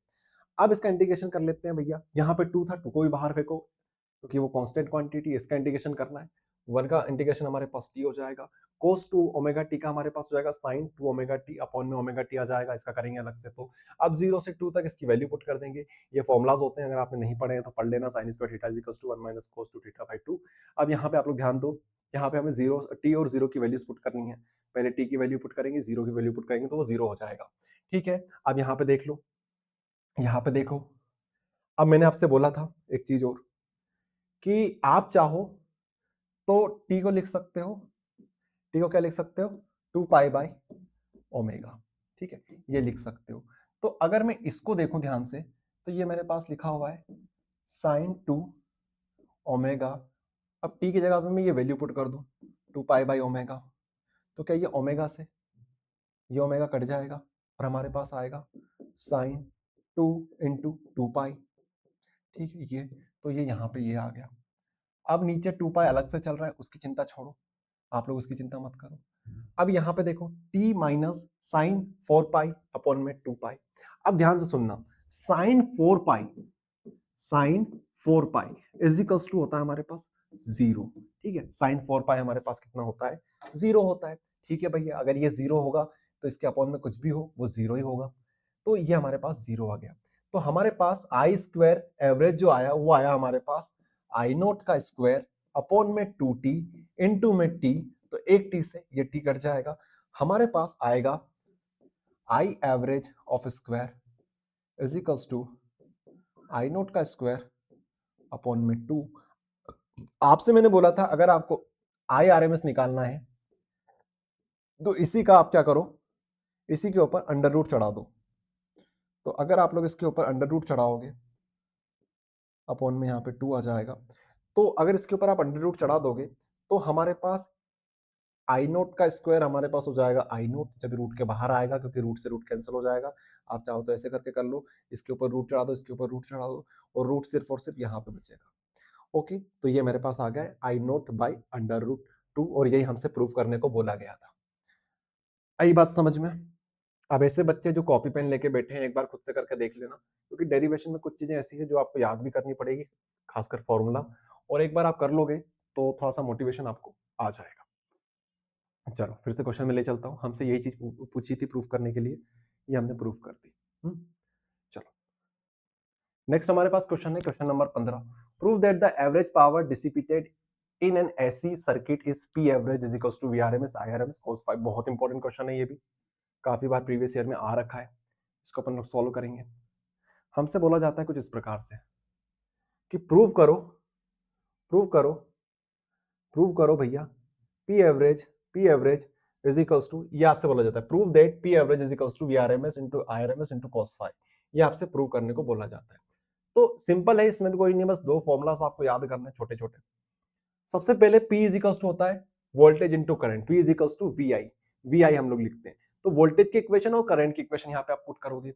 वोल्टेज की इक्वेशन हम लोग मान लेते हैं V naught sine omega T है, आई की इक्वेशन हम लोग मान लेते हैं आई नॉट साइन ओमेगा टी। अब थोड़ा सा फेज डिफरेंस हम इन दोनों के बीच में क्रिएट कर देते हैं। लेट्स सपोज -5 का हमने डिफरेंस क्रिएट कर दिया कि भैया हमारा वोल्टेज आगे चल रहा है, करंट हमारा लेग कर रहा है। बहुत सिंपल हो जाएगी हमारे लिए चीजें। हमारे पास पता है P is equals to VI होता है, अभी यहाँ पे देखा power is equals to voltage into current, दोनों का मल्टीप्लाई कर दो तो पावर आ जाएगी हमारे पास, बस हमने मल्टीप्लाई कर दिया। मल्टीप्लाई करने में हमारे पास कुछ फॉर्मुलाज यूज होंगे, ध्यान से देखना। V naught sine omega T into I naught sine omega T -5। अगर आप इसको ध्यान से देखोगे, अगर आप इसको ध्यान से देखोगे तो हम लोग बोलेंगे कि यहाँ पे आई नोट है, यहाँ पे वी नोट है, मतलब कांस्टेंट क्वांटिटीज को हम लोग एक दूसरे के पास ले आते हैं। तो यहाँ पे वी नोट आ गया, यहाँ पे आई नॉट आ गया, इसको अभी थोड़ी देर के लिए भूल जाओ। यहाँ पे साइन ओमेगा टी का साइन ओमेगा टी लिख दिया, साइन ओमेगा टी -5 का साइन ओमेगा टी -5, यहाँ पे इस तरीके से लिख दिया। अब अगर मैं ध्यान से बोलूं आपसे, ध्यान से अगर देखोगे तो यहां पे हटाओ इसको, ये मेरे पास साइन ए, ये मेरे पास sine B, sign A sine B, ये पूरा मेरे पास साइन बी, यहाँ पे साइन ए। तो साइन ए साइन बी, हमारे पास एक आइडेंटिटी होती है two sine A sine B. तो अगर मैं यहाँ पे 2 लिख दूं, अपॉन में भी 2 लिख दूं, तो कोई दिक्कत वाली बात है क्या? नहीं है दिक्कत वाली बात वही होती है। तो two sine A sine B हमारे पास एक आइडेंटिटी बन जाती है, जो कि होती है cos a minus B minus cos a plus B. ठीक है, cos a minus B minus cos a plus B. तो हमने हमने ये a मान रखा है और ये b मान रखा है। तो इस फॉर्मूला में अगर आप वैल्यू पुट करोगे तो आप देखोगे तो a हमारे पास ये हो गया, ठीक है, b हमारे पास ये हो गया। ओके, अब इसको आप माइनस बाहर निकालोगे तो ये माइनस का और यहाँ पे ये प्लस का हो जाएगा, क्योंकि माइनस माइनस प्लस हो जाएंगे। ओके चलो, तो यहाँ पे करोगे तो ये a और ये मेरे पास b हो जाएगा। चलो अब यहाँ से कुछ काटा पीटी आप लोग करोगे, कॉपी पेन लेके बैठना बेटा, समझ में आ जाएगा आपको। तो cos फाई यहाँ पे बचा, यहाँ पे माइनस का माइनस, यहाँ पे cos ओमेगा टी कितना हो जाएगा 2 ओमेगा टी माइनस का फाई। ओके, तो हम लोग ये वैल्यूज को इसके जगह पे पुट कर देंगे। ठीक है, ये मैंने वैल्यूज पुट कर दी, cos phi minus cos 2 omega T minus phi, इस तरीके से मैंने यहाँ पे वैल्यू पुट कर दी। अब ध्यान से देखो, अब ध्यान से देखो, हमने ये बोला क्वेश्चन यहाँ पे ऐसा बोला गया भैया कि इन अ कंप्लीट साइकिल, एक कंप्लीट साइकिल की हम लोग बात करें, average value of cos 2 omega T minus five, ये जो वैल्यू है एक कंप्लीट साइकिल के अंदर ये 0 होती है, 0। अब आया मजा, अब आया मजा भैया, इसकी कोई लफड़ा ही नहीं है, इसका कोई लफड़ा ही नहीं है। अगर ये चला गया तो हमारा क्वेश्चन कितना सिंपल हो गया, 1/2 वी नोट आई नोट और cos फाइव, इसकी माथा पच्ची खत्म। तो ऐसे बच्चे जिनको कुछ भी नहीं आता है, अगर आप लोग फॉर्मूला गलत सलत भी लिख के आओगे, बस इतना ध्यान रख लेना कि यहाँ पे हमें cos फाइव बचाना, इधर कुछ भी बचा लो, इसको आप बोल देना ये तो मेरा 0 होता है, तब भी आपको 4 में से 3 नंबर मिल जाएंगे। क्योंकि ये हमारे पास आगे चल के 0 हो जाता है। तो 1/2 V naught I naught cos five हो गया, ये हमारे पास 0 हो जाता है फुल साइकिल के केस में। तो आगे देखो 1/2 V naught I naught cos five. अब यहाँ पे हम जानबूझ के क्या करेंगे, जानबूझ के ये जो 2 है हमारे पास, 2 को हम लोग ऐसे लिख देंगे √2 इंटू √2। ठीक है, √2 इंटू √2 जानबूझ के लिखा। क्यों लिखा? क्योंकि अभी थोड़ी देर पहले हमने पढ़ा था V naught under root two, और I naught under root two क्या होता है, आई आर एम एस होता है। प्रूव भी किया था हमने अभी। इसी प्रकार से वी नोट अंडर रूट क्या होगा, वी आर एम एस होगा। तो P average is equals to V R M S I R M S cos phi. आई बात समझ में, ये होता है। और क्या चीजें लिखी हुई है, कोस फाई के बारे में जानकारी लिखी हुई है, where cos phi is called power factor and I RMS root mean square value of voltage, and voltage की अगर बात करें तो आई वीआरएमएस, और आईआरएमएस हमारे पास क्या है, root mean square value of current है। ठीक है, ये चीज हमारे को यहाँ पे बतानी है। चलो भैया, ये क्वेश्चन भी हमें समझ में आ गया। चलिए आगे हम लोग बात करते हैं क्वेश्चन नंबर 16 की। क्या है क्वेश्चन नंबर 16 में, what is motional EMF, establish N expression for it. हमसे पूछा जा रहा है कि मोशनल ईएमएफ क्या होता है। भैया मोशनल ईएमएफ वो ईएमएफ होता है जो मोशन की वजह से होता है। किसका मोशन, कंडक्टर का मोशन। कहां पे मोशन, तो बोलोगे मैग्नेटिक फील्ड के अंदर मोशन। तो मैग्नेटिक फील्ड के अंदर एक कंडक्टर का हल्का सा अगर आप मोशन कराओगे तो उसके अंदर जो इंड्यूस्ड ईएमएफ जनरेट होगा उसी को हम लोग बोलेंगे मोशनल ईएमएफ। आई बात समझ में, मोशनल ईएमएफ नाम से क्लियर है, ये मोशन की वजह से जनरेट होता है। किसका मोशन, कंडक्टर का मोशन। किसमें मोशन कराओगे, मैग्नेटिक फील्ड के अंदर। लेट सपोज हमारे पास मैग्नेटिक फील्ड है इस प्रकार से, कुछ कुछ कुछ कुछ कुछ कुछ कुछ कुछ कुछ कुछ कुछ कुछ कुछ कुछ कुछ कुछ कुछ टिक टिक टिक टिक टिक टिक टिक टिक टिक टिक टिक टिक। ये हमारे पास मैग्नेटिक फील्ड है जो बता रही है अंदर की तरफ जा रही है। मैग्नेटिक लाइंस कैसे जा रही है, अंदर की तरफ जा रही है। डायरेक्शन कैसी है इसकी, अंदर की तरफ है। ठीक है, यहां पे मैंने कंडक्टर प्लेस किया, पी क्यू मैंने कंडक्टर का नाम दिया, कंडक्टर का नाम है पी क्यू। पी क्यू मैंने कंडक्टर दिया, ये कंडक्टर है हमारा पी क्यू, इसकी लेंथ है एल। ये इसने डिस्प्लेसमेंट किया है यहां से यहां तक का। ठीक है, एल एक्स डिस्टेंस का इसने डिस्प्लेसमेंट किया, पहले यहाँ पे था अब यहाँ पे आ गया। अब ये जो वायर है ये मेरे पास क्या है, ये मेरे पास एक वायर है। ओके, वायर क्यों लिया, ताकि इसका मैं मूवमेंट अच्छे से करा सकूं, पता चल रहा है कहीं और जा रहा है। तो यहां से यहां तक का मूवमेंट मैंने कराने के लिए एक यू शेप का, ये यू शेप है ना, इस तरीके से यू शेप का मैंने वायर ले लिया है, उसके ऊपर इस कंडक्टर का मैं मोशन कराऊंगा। ओके चलो, अब ध्यान से देखो, हमें बोला गया है कि इसका ईएमएफ निकालो, ई निकालो, आप ई निकालो। ई क्या होता है, D phi by D T. अच्छा भैया, हमें पता है फाई क्या होता है, फाई इज इक्वल्स टू होता है D phi by D T होता है। तो छोटा सा डी फाई कितना बनेगा, ये होता है बी डी ए, ठीक है, बाई डी टी। अच्छा भैया, ये पता है ना phi is equals to B A cos theta होता है, तो हम बोलेंगे B A, D B A. छोटा सा हमारे पास फ्लक्स निकला है तो हम लोग बोलेंगे छोटा सा, यहाँ पे इसने इसका एरिया लेंगे, डी ए छोटा सा एरिया। अच्छा, तो यहाँ पे आ जाएगा बी। अब एरिया को क्या मैं लिख सकता हूँ, अगर मान लो इसने स्टार्टिंग में हमने छोटा सा एरिया देखा, छोटा सा एरिया इसने मान लो इतना सा ट्रेवल किया है, यहाँ से यहाँ तक का ट्रेवल इसने किया है, यहाँ से यहाँ तक का ट्रेवल इसने किया है, तो आप बोलोगे कि इसने छोटा सा dx ट्रेवल किया है। क्या बोलोगे, छोटा सा dx इसने ट्रेवल किया है यहाँ से यहाँ तक, और इसकी लेंथ तो l है ही सही, तो इसने एरिया कितना ट्रेवल किया है, तो बोलेंगे l इंटू डी एक्स। ये मेरे पास एरिया हो गया। ठीक है, तो एरिया में लिख दूंगा l into D X, upon में आ जाएगा डी टी। अच्छा, E is equals to B L, upon में आ जाएगा डी टी। अब dx को देखो ध्यान से, dx को मैं क्या dt के टर्म में लिख सकता हूँ। dx क्या होता है, डिस्प्लेसमेंट, इसने इतना सा डिस्प्लेसमेंट किया है, dx मतलब डिस्प्लेसमेंट। डिस्प्लेसमेंट बोले तो स्पीड इन डिस्टेंस होता है, स्पीड इनटू टाइम। तो यहाँ पे क्या हो जाएगा, स्पीड इसकी हो जाएगी v स्पीड से इसने ट्रेवल किया है, v स्पीड से इसने ट्रेवल किया है, और इनटू टाइम कितना लिया इसने, dt टाइम लिया। तो क्या यहाँ पे मैं लिख सकता हूँ v dt, v into D T. तो ये dt से dt कैंसिल, हमारे पास आ गया e is equals to B V L, बवाल। ये एक्सप्रेशन हमारे आ गया। बताओ इसमें क्या दिक्कत है।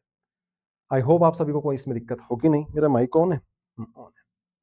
Hello hello. चलो, तो ये इस तरह से आप लोग एक्सप्रेशन इसका निकाल सकते हो, is equals to B P L. Next हमारे पास है define self inductance, derive expression for the self inductance of a solenoid and list the factor affecting it. हमारे पास सबसे पहले पूछा गया कि सेल्फ इंडक्टेंस क्या होता है। सेल्फ इंडक्टेंस, जैसा मैंने बताया सेल्फ इंडक्शन पढ़ाते हुए, कि सेल्फ इंडक्टेंस एक प्रॉपर्टी होती है किसकी, कोयल की, जहां पे क्या होता है करंट आप पास कर रहे हो, और वो जो आप करंट पास कर रहे हो उसकी वजह से एक अपोजिट करंट जनरेट हो रहा है, जिसको हम बोलते हैं इंड्यूस्ड ईएमएफ या इंड्यूस्ड करंट। तो उसी की प्रॉपर्टी होती है हमारे पास सेल्फ इंडक्टेंस, जिसकी यूनिट होती है हमारे पास हेनरी। अब यहाँ पे हमें एल फाइंड आउट करना है, किसके लिए, सोलेनॉइड के लिए। तो सोलेनॉइड में मान लीजिए हमने आई करंट फ्लो कराया, लेंथ इसकी एल है, इस वजह से हमारे पास एल कितना आएगा, तो एल का हमें फॉर्मूला पता है, एल इज इक्वल्स टू होता है फाई बाई आई। तो आपको पहले फाई पता होना चाहिए। फाई का भी फॉर्मूला हमें पता है भैया, फाई क्या होता है, बी ए, लेकिन नंबर ऑफ टर्न्स अगर हमारे पास एन है तो फाइव इक्वल्स टू एन है। अब आपको बी निकालना है, दैट्स इट। और बी आपको पता होना चाहिए, सोलेनॉइड के केस में बी कितना होता है, म्यू नॉट एन आई, और एन क्या होता है, number of turns per unit length, तो mu naught N by L I. बस ये वैल्यू यहाँ पे पुट कर दो, काम खत्म, ये आपके पास एक्सप्रेशन आ जाएगा। और इस एक्सप्रेशन को देख के आप बोल सकते हो कि एल जो है वो हमारे पास रिलेटिव परमेबिलिटी के ऊपर डिपेंड करता है, नंबर ऑफ टर्न्स के ऊपर डिपेंड करता है, और एरिया के ऊपर डिपेंड करता है। एरिया में लेंथ भी कवर होगी तो इसको बताने की जरूरत है नहीं, एरिया आप बता दो। ये तीन फैक्टर आप लोग इस तरीके से बता दोगे। नेक्स्ट हमारे पास है एसी जनरेटर क्या होता है, डायनेमो क्या होता है, प्रिंसिपल बताओ, डायग्राम बताओ और वर्किंग बताओ। ठीक है, फटाफट से देखो भैया। डायनेमो, डायनेमो का डायग्राम कुछ इस प्रकार से बना के आना आप लोग सभी। ये मेरे पास है नॉर्थ पोल, ये मेरे पास है साउथ पोल, ये मेरे पास हो गया नॉर्थ पोल, ये मेरे पास हो गया साउथ पोल। नॉर्थ पोल से साउथ पोल की तरफ मैग्नेटिक लाइंस कुछ इस प्रकार से जा रही है।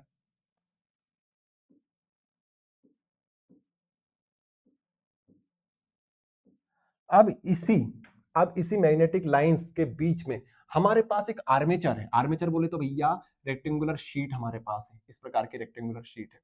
ठीक है, इस प्रकार की रेक्टेंगुलर शीट है हमारे पास, कंडक्टिंग शीट है, इंसुलेटिंग नहीं, कंडक्टिंग शीट। ठीक है, अब यहाँ पे मैंने दो रिंग्स बना दी, दो रिंग्स बना दी, इस प्रकार से दो रिंग्स बना दी। अब ये जो रिंग्स हैं इनके पास मैंने लगा दिया एक ब्रश। क्या लगा दिया मैंने, ब्रश लगा दिया। अपन जो टूथपेस्ट करते हैं ना वो ब्रश नहीं है, ये दूसरा ब्रश है जो कांटेक्ट बना के रखता है स्लिप रिंग के साथ। इस स्लिप रिंग को मैं बोल देता हूँ S1, इसको बोल देता हूँ S2, इसको बोल देता हूँ ब्रश को B1 ब्रश, इसको बोल देता हूँ B2 ब्रश। अच्छा, इसको मैं कनेक्ट कर देता हूँ इस तरीके से पूरा सर्किट के अंदर। ठीक है, सर्किट के अंदर यहाँ पे रेजिस्टेंस बना दिया, यहाँ पे मेरा आउटपुट सोर्स आ गया, मतलब मुझे यहाँ पे आउटपुट मिलेगा। ठीक है, इतना समझ में आया भैया। लेकिन एसी जनरेटर होता क्या, एसी जनरेटर भैया आपके पास एक ऐसा डिवाइस होता है जो क्या करता है, मैकेनिकल एनर्जी को आपको इलेक्ट्रिकल एनर्जी में कन्वर्ट करके देता है। यहाँ पे आप लोग मान लीजिए हत्ता है आपका, हत्ते से जैसा होता है ना हमारा जनरेटर, जनरेटर को हम घुमाते हैं भग भग भग भग भग भग भग भग भग ऐसे करके, वो यही तो है। ये आप घुमाओगे इसको इस तरीके से घुमाओगे तो यहाँ पे क्या होगा, यहाँ पे मैग्नेटिक फ्लक्स में चेंज आएगा इस आर्मेचर के। आर्मेचर को मेरा नाम दे दो भले ही आप चाहो तो, ABCD, ABCD। तो यहाँ पे करंट जनरेट होगा इस प्रकार से, इस डायरेक्शन में करंट हमारा जनरेट हो जाएगा। ओके, अब यही जो होगा ये आधे रोटेशन के बाद ये जो हमारा ABCD है वो कुछ इस प्रकार से हो जाएगा। AB यहाँ पे आ जाएगा, ध्यान से देखो, ये इधर आ जाएगा, और ये C और यहाँ पे D आ जाएगा। ABCD इस प्रकार से अरेंज हो जाएंगे। ठीक है, कोई दिक्कत परेशानी। इसी प्रकार से अब यहाँ पे आधे रोटेशन के बाद मैग्नेटिक फील्ड लाइन इस तरह से जाएगी, लेकिन करंट की डायरेक्शन कैसी हो जाएगी, उल्टी हो जाएगी। अब इस प्रकार से करंट दौड़ेगा। ओके, बाकी सारी चीजें सेम रहेगी। तो इस प्रकार से डायग्राम बनाएंगे, वर्किंग आप लोग लिख देंगे। इसके अलावा अगर आपसे कोई पूछे कि भैया आप लोग इसका कंस्ट्रक्शन भी बताओ, तो कंस्ट्रक्शन में हमने क्या क्या चीज यूज कर रखी है। एनएस हमारे पास फील्ड मैग्नेट है, फील्ड मैग्नेट।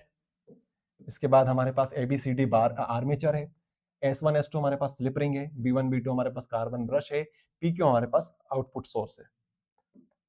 ओके, ये हमारे पास कंस्ट्रक्शन हो गई। इसका प्रिंसिपल क्या है, इसका इलेक्ट्रोमैग्नेटिक इंडक्शन के प्रिंसिपल पे बेस्ड है। फ्लक्स में चेंज आया, फ्लक्स में चेंज आया तो इंड्यूस्ड ईएमएफ या फिर इंड्यूस्ड करंट हमारे पास जनरेट हुआ। वर्किंग मैंने आपको समझा दी, वही वर्किंग लिखना है आपको। फिर हमारे पास आता है ट्रांसफार्मर क्या होता है, प्रिंसिपल बताओ, लेवल डायग्राम बनाओ और एनर्जी लॉस इसमें बताओ हमें।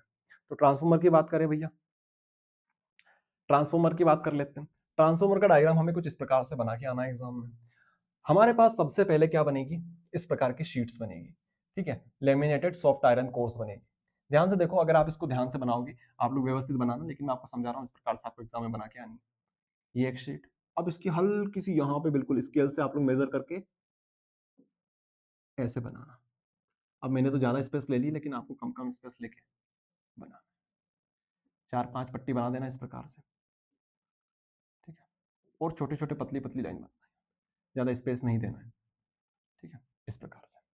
अब आप लोग बताओगे क्या कि यहाँ पे नंबर ऑफ टर्न्स ज्यादा है, यहाँ पे कोयल जो लपटी हुई है इसमें नंबर ऑफ टर्न्स कम है। ये कोयल्स हमारे पास है। यहाँ पे अगर आप करंट दोगे, यहाँ से आप लोग करंट दोगे, तो इसकी वजह से क्या होगा, यहाँ पे एक इंड्यूस्ड करंट जनरेट होगा, एक इंड्यूस्ड करंट जनरेट होगा। ठीक है, इंड्यूस्ड ईएमएफ या इंड्यूस्ड करंट यहाँ पे जनरेट होगा।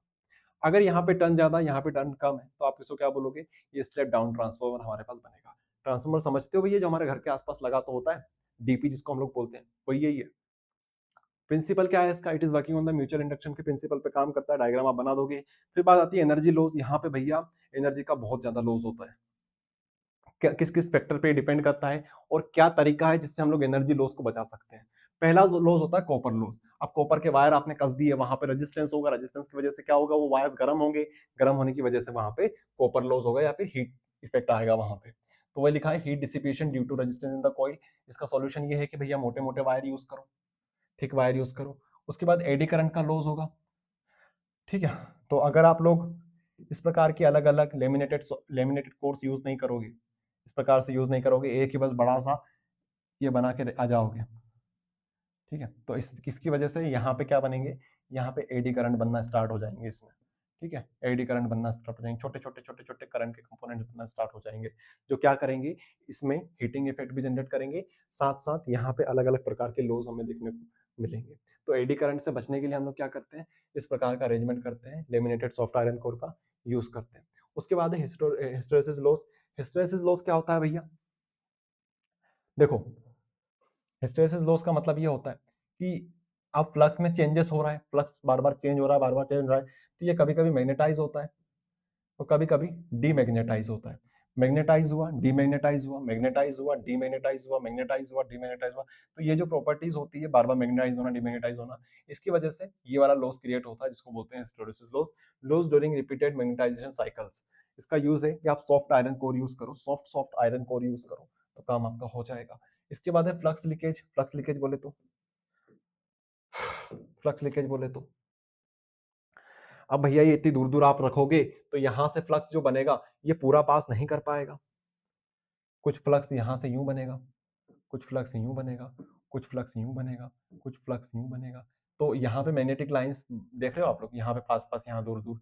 तो जितना पास पास रखोगे ना उतना फायदा, अगर नहीं रखोगे तो ये इतना फ्लक्स तो आपका लीक हो गया ना, ये तो लीक हो गया, लीक हो गया। ये बात समझ में, तो जितना पास पास रखोगे उतना आपके लिए फायदे में रहोगे। ठीक है, तो बेटर डिजाइन आप लोग करो, हो सके तो winding one coil over other कर दो, एक कॉइल के ऊपर ही दूसरी कॉइल को वाइंड कर दो अच्छे से, चिपका मत देना उनको, लेकिन दूर दूर रखना है हल्का सा, तो उसमें आपका फ्लक्स का लॉस कम से कम होगा। फिर हमारे पास 20वां क्वेश्चन है भैया, derive an expression for the mutual inductance between two long coaxial current carrying solenoid of the length of same length list the factor affecting it। तो हमारे पास दो सोलेनोइड्स ले लिए हमने इस बार, हमने दो सोलेनोइड्स ले लिए इस बार, नाम दे दिया हमने इसका, एक का S1 दे दिया, एक का नाम S2 दे दिया, लेंथ हमने L ले ली, एरिया हमने A ले लिया, टोटल टर्न्स हमने N1 माना, एक के अंदर N2 माना। S2 जो है वो S1 के ऊपर बाउंडेड है इस प्रकार से। तो यहाँ पे निकालना बहुत ईजी है, कोई भी मुश्किल नहीं है। हमने अगर एक के लिए निकाल लिया तो दूसरे के लिए निकालना हमारे लिए बहुत ईजी है। देखो हमने अभी थोड़ी देर पहले करा था ना, वैसे ही करना है हमको। हमें पता है M इज इक्वल्स टू कितना होता है, M इज इक्वल्स टू होता है flux into by current one, बस वैल्यू पुट करो, बात खत्म। चलो, तो फाई टू पहले तो ये निकालना पड़ेगा, ये क्या होता है भैया हमारे पास, ये होता है एन बी ए, फाई हो गया हमारे पास। अब ध्यान से देखना, हमारे पास फाई टू है फ्लक्स, अगर हम लोग सेकंड वाले की बात कर रहे हैं तो टर्न्स हमारे पास सेकंड वाली कॉइल के लेंगे हम लोग, लेकिन मैग्नेटिक फील्ड किसकी वजह से बन रही है, फर्स्ट वाले की वजह से बन रही है। ओके, ये हमारे पास होगा फाई टू। अब हमारे पास बी जो रहेगा, बी बी क्या होता है, जो मैंने बताया था, म्यू नोट एन ए होता है। इसको आप लोग ऐसा भी लिख सकते हो, mu naught N by L. ठीक है, number of length per unit length, number of turns per unit length, ये हमारे पास क्या बताता है, number of turns per unit length. ये नंबर ऑफ टर्न्स हो गए, ये पर लेंथ हो गई इसकी, ये इस प्रकार से अरेंजमेंट हो गई। ये हमारे पास क्या होता है, ये हमारे पास मैग्नेटिक फील्ड होती है सोलेनोइड की वजह से। अच्छा, अगर B1 निकालेंगे तो कोई दिक्कत नहीं है, यहाँ पे टर्न्स एन का ले लेंगे आप लोग, एल यहाँ पे ले लेंगे। अब एरिया हमारे पास सेम है दोनों का, तो कोई दिक्कत वाली बात नहीं है, एरिया तो हम लोग सेम ही मानेंगे, बस वैल्यूज पुट कर दो, बात खत्म। सब तो आ गया आपके पास, आपके पास फाई है, फाई की वैल्यू यहाँ पे पुट करी, यहाँ पे पुट करने के बाद ये आ गई आपके पास एम की वैल्यू। अब इसको देख देख के आप लोग बता सकते हो कि किस फैक्टर पे ये डिपेंड कर रहा है। N1 N2 मतलब हमारे पास नंबर ऑफ टर्न्स पे डिपेंड कर रहा है, ए हमारे पास एरिया है तो क्रॉस सेक्शन एरिया के ऊपर डिपेंड कर रहा है, और म्यू हमारे पास मतलब ये तो हमारे पास म्यू नोट है, लेकिन ये रिलेटिव परमेबिलिटी म्यू आर, मतलब अलग अलग मीडियम के लिए अलग अलग परमेबिलिटी के ऊपर भी ये डिपेंड करेगा। 21वां क्वेश्चन हमारे पास एलसीआर सर्किट के ऊपर। ठीक है, एलसीआर सर्किट के ऊपर, एलसीआर सर्किट के ऊपर क्वेश्चन है भैया। क्या क्या पूछा जा रहा है, एलसीआर सर्किट का रिजल्टेंट वोल्टेज पूछा जा रहा है, इंपीडेंस पूछा जा रहा है, फेज डिफरेंस आपसे पूछा जा रहा है, साथ में फेजर डायग्राम भी आप लोग बना दीजिएगा। सबसे पहले तो मेन जो डायग्राम होता है हमारा, इस प्रकार से आप लोग सर्किट डायग्राम बनाएंगे। यहाँ पे एल, यहाँ पे सी, यहाँ पे आर कनेक्ट करेंगे। ओके, एल हमारे पास इंडक्टर्स, सी हमारे पास कैपेसिटर, आर हमारे पास रेजिस्टेंस रजिस्टर। ठीक है, इसके रिस्पेक्ट में अगर हम लोग बात करें वोल्टेज कितना होगा वीएल, इसके रिस्पेक्ट में वीसी, इसके रिस्पेक्ट में वीआर। ठीक है, चलो इसका देख देख के ये डायग्राम हमारा बन गया। इससे हमें रिजल्टेंट वोल्टेज बनाना है। रिजल्टेंट वोल्टेज के लिए सबसे पहले हम लोग क्या बनाएंगे, फेजर डायग्राम बनाएंगे। फेजर डायग्राम बनाना बहुत आसान है भैया, ये आपका बन गया। अच्छा एक और बात, वेरी सॉरी, यहाँ पे ये किसकी बात हो रही है, ये एलसीआर की बात हो रही है। मुझे लगा कि यहाँ पे हमने ये जो फेजर डायग्राम है वो गलत ले लिया है, मुझे डायरेक्ट यहाँ पे ध्यान दिया मैंने और यहाँ पे ध्यान दिया, लेकिन डायग्राम बिल्कुल सही है, कोई दिक्कत वाली बात नहीं है। अभी क्या हुआ था, जब मैं नोट्स बना रहा था आप लोगों के लिए, वहां पे एक बार ये डायग्राम गलत लग गया था, क्योंकि नेट से डाउनलोड किया हमने डायग्राम। ओके, तो यहाँ पे एक बार डायग्राम गलत लग गया था, मुझे लगा कि ये पुराने वाली पीडीएफ है, लेकिन कोई दिक्कत वाली बात नहीं है। ध्यान से देखना आप लोग सभी, मैंने आपको एक ट्रिक बताई थी याद करने की, कि कोई सा भी फेजर डायग्राम हो याद करना बहुत आसान है। सबसे पहले यहाँ लिखेंगे वी, वी, वी। लंदन वाले सबसे ऊपर, रशिया हमारे साथ में, चाइना सबसे नीचे, ऐसे करके हम लोग याद करेंगे। अब ध्यान से देखना, ध्यान से देखना भैया, अगर सबसे पहले VL और VC को सॉल्व कर लो, इसका रेजिस्टेंस के इसका जो रिजल्टेंट बनेगा वो क्या बनेगा, VL minus VC। VL minus VC, इसको हमने सॉल्व कर लिया कि इसका रिजल्टेंट कैसा बनेगा, इस डायरेक्शन में बना दिया हमने। ये हमारे पास रिजल्टेंट बन गया। अब VL माइनस VC और VR को सॉल्व कर लो, यहां से यहां तक की लेंथ हमारे पास VR है। ठीक है, यहां से यहां तक हमारे पास VR है। ठीक है, तो इसका रिजल्टेंट कुछ इस प्रकार से जाएगा, यहां से ही होते हुए। ठीक है, यहां से यहां तक। अगर मैं आपसे बोलूं कि अगर ये यहां से यहां तक, यहां से यहां तक VL माइनस VC है, तो क्या ये भी VL माइनस VC होगा? आप बोलोगे हाँ भैया बिल्कुल सही है। अगर ये मेरे पास एंगल फाई है, या फिर थीटा भी ले सकते हो, मैं फाई लेता हूँ मोस्टली, तो आप फाई अगर यहाँ पे यूज करोगे तो तो तो क्या मुझे ये रिजल्टेंट बता सकते हो, VLCR बता सकते हो? VLCR बता सकते हो, ये रिजल्टेंट है हमारा, रिजल्टेंट बता सकते हो? आप बोलोगे भैया बता सकते हैं by Pythagoras theorem. VLCR, VLCR का स्क्वायर इज इक्वल्स टू इसका स्क्वायर प्लस इसका स्क्वायर, VLC माइनस VC का स्क्वायर। अब यहाँ से अगर मैं ये हटा देता हूँ तो यहाँ पे मैं अंडर रूट चला सकता हूँ, जो कि मेरे पास आंसर आ गया। तो ये VLCR हो गया। ठीक है, कोई दिक्कत परेशानी नहीं होनी चाहिए। ये आ गया मेरे पास। अब इसका अगर आपसे पूछा जाए इम्पीडेंस निकालो, इम्पीडेंस निकालना और भी आसान है, रेजिस्टेंस। ठीक है, तो V को आप लिख दोगे, V इज इक्वल्स टू होता है IR, IR, V is equals to IR। अगर आप रेजिस्टेंस के केस में बात करो, अगर आप लोग बात करो VC के केस में तो ये होगा IXC, अगर आप बात करो VL के केस में तो ये हो जाएगा IXL। बस कर दो इसको सॉल्व इस तरीके से, यहाँ पे वैल्यूज पुट करोगे, फिर ये I से I कैंसिल हो जाएंगे, अब बाहर निकालोगे तब तो हमारे पास बचेगा क्या, ये। ओके, तो ये भी कर लोगे आप लोग। फिर हमारे पास फेज डायग्राम के हिसाब से फेजियल एंगल निकालें अगर, तो वो कैसे निकलेगा वो देख लो। ठीक है, ये मेरे पास एंगल निकलेगा, इसको हमने फाई बोला था, तो टेन फाई क्या होगा, PH परपेंडिकुलर अपॉन में बेस। परपेंडिकुलर कितना है हमारे पास, ये मेरा परपेंडिकुलर है, ये हो जाएगा VL माइनस VC, और बेस कितना है मेरे पास VR। अरे करंट मत ले लेना भैया, ये लेना है VR। ठीक है, ये VR हो गया। तो 10 फाई आप चाहो तो डायरेक्ट ऐसा लिख दो, कोई दिक्कत वाली बात नहीं है, इसको मत लिखना, मतलब इसको डायरेक्ट ऐसे लिख सकते हो। बात कहानी खत्म, इतना लिख दोगे काम पूरा हो जाएगा आपका। ओके, यहाँ तक। फिर नेक्स्ट हमारे पास है what is choke coil. Choke coil क्या होती है, साथ में बताना है why is the current in the choke coil called wattless current, write its uses. ठीक है, सबसे पहले बात करेंगे चोक कॉइल क्या होती है, फिर बात करेंगे इसको इसमें जो करंट फ्लो होता है उसको वाटलेस करंट क्यों बोलते हैं, फिर इसका यूज बताएंगे। तो चोक कॉइल की बात करें भैया, तो चोक कॉइल क्या होती है, choke coil is a high inductance. Choke coil कुछ नहीं है, एक हाई इंडक्टेंस, यहाँ पे इंडक्टर यहाँ पे बोल सकते हैं, फिर इंडक्टेंस इस तरीके से इसका होता है। इंडक्टर मतलब वही हमारे पास कॉइल्स इस तरीके से हमने इसके ऊपर लपेट दी, किसके ऊपर, सॉफ्ट आयरन के ऊपर हमने लपेट दी, कॉपर की कॉइल हमने सॉफ्ट आयरन के ऊपर लपेट दी। उसके बाद यहाँ पे जो चीजें बताई जाती है हमें कि यहाँ पे रेजिस्टेंस हमारे पास नेग्लिजिबल होगा। अगर हमारे पास रेजिस्टेंस इसका नेग्लिजिबल मान रहे हैं तो इसका मतलब क्या हुआ, अगर हमारे पास रेजिस्टेंस नेग्लिजिबल है और साथ में जो फेज डिफरेंस बनेगा वोल्टेज और करंट का, वो कितना बनता है, 90 डिग्री का बनेगा, 90 डिग्री का बनेगा। तो ऐसे में पी एवरेज मतलब पावर यहाँ पे कितनी आएगी, पावर हमारे पास आएगी जीरो। पावर जीरो का मतलब है यहाँ पे वॉटलेस करंट दौड़ रहा है, इसके अंदर जो करंट आएगा वो कैसा रहेगा, वो वाटलेस करंट रहेगा, वाटलेस करंट। ठीक है, तो इस तरीके से आप लोग बता सकते हो। दूसरा है यूज की बात करें, यूज क्या है, to control current in the fluorescent tube और मर्करी लैंप। ओके, ये आप लोग इसका यूज बता सकते हो। नेक्स्ट हमारे पास है फाइनल क्वेश्चन आज का, derive expression for the resultant voltage impedance phase difference for an AC circuit containing an inductor and a capacitor in a series. हमारे पास सीरीज के अंदर एक सर्किट के अंदर इंडक्टर है और कैपेसिटर है।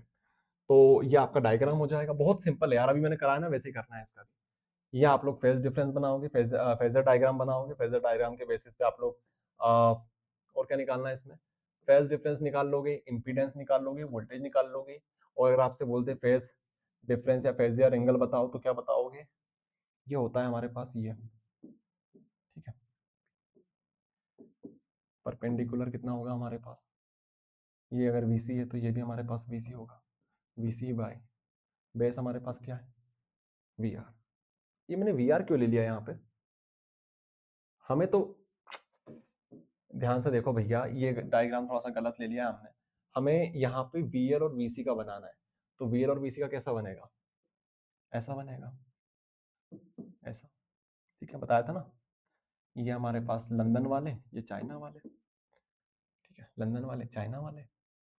तो अगर इसका रिजल्टेंट निकालेंगे तो क्या निकलेगा, पी नेट कितना निकलेगा, बहुत सिंपल भैया, VL में से VC को माइनस कर दो, ये आपका आ गया, ये आ गया भैया, काम खत्म, VL minus VC, VL minus VC। इसी प्रकार से आप लोग आगे निकाल सकते हो, यहाँ पे माइनस है, ठीक है, ये आपका Z निकल जाएगा, इम्पीडेंस निकल जाएगा, Z निकल जाएगा। और आपसे क्या पूछे, फेज डिफरेंस पूछे तो 90 डिग्री का फेज डिफरेंस आएगा, ठीक है। वोल्टेज लीड करेगा, करंट हमारा लैग करेगा।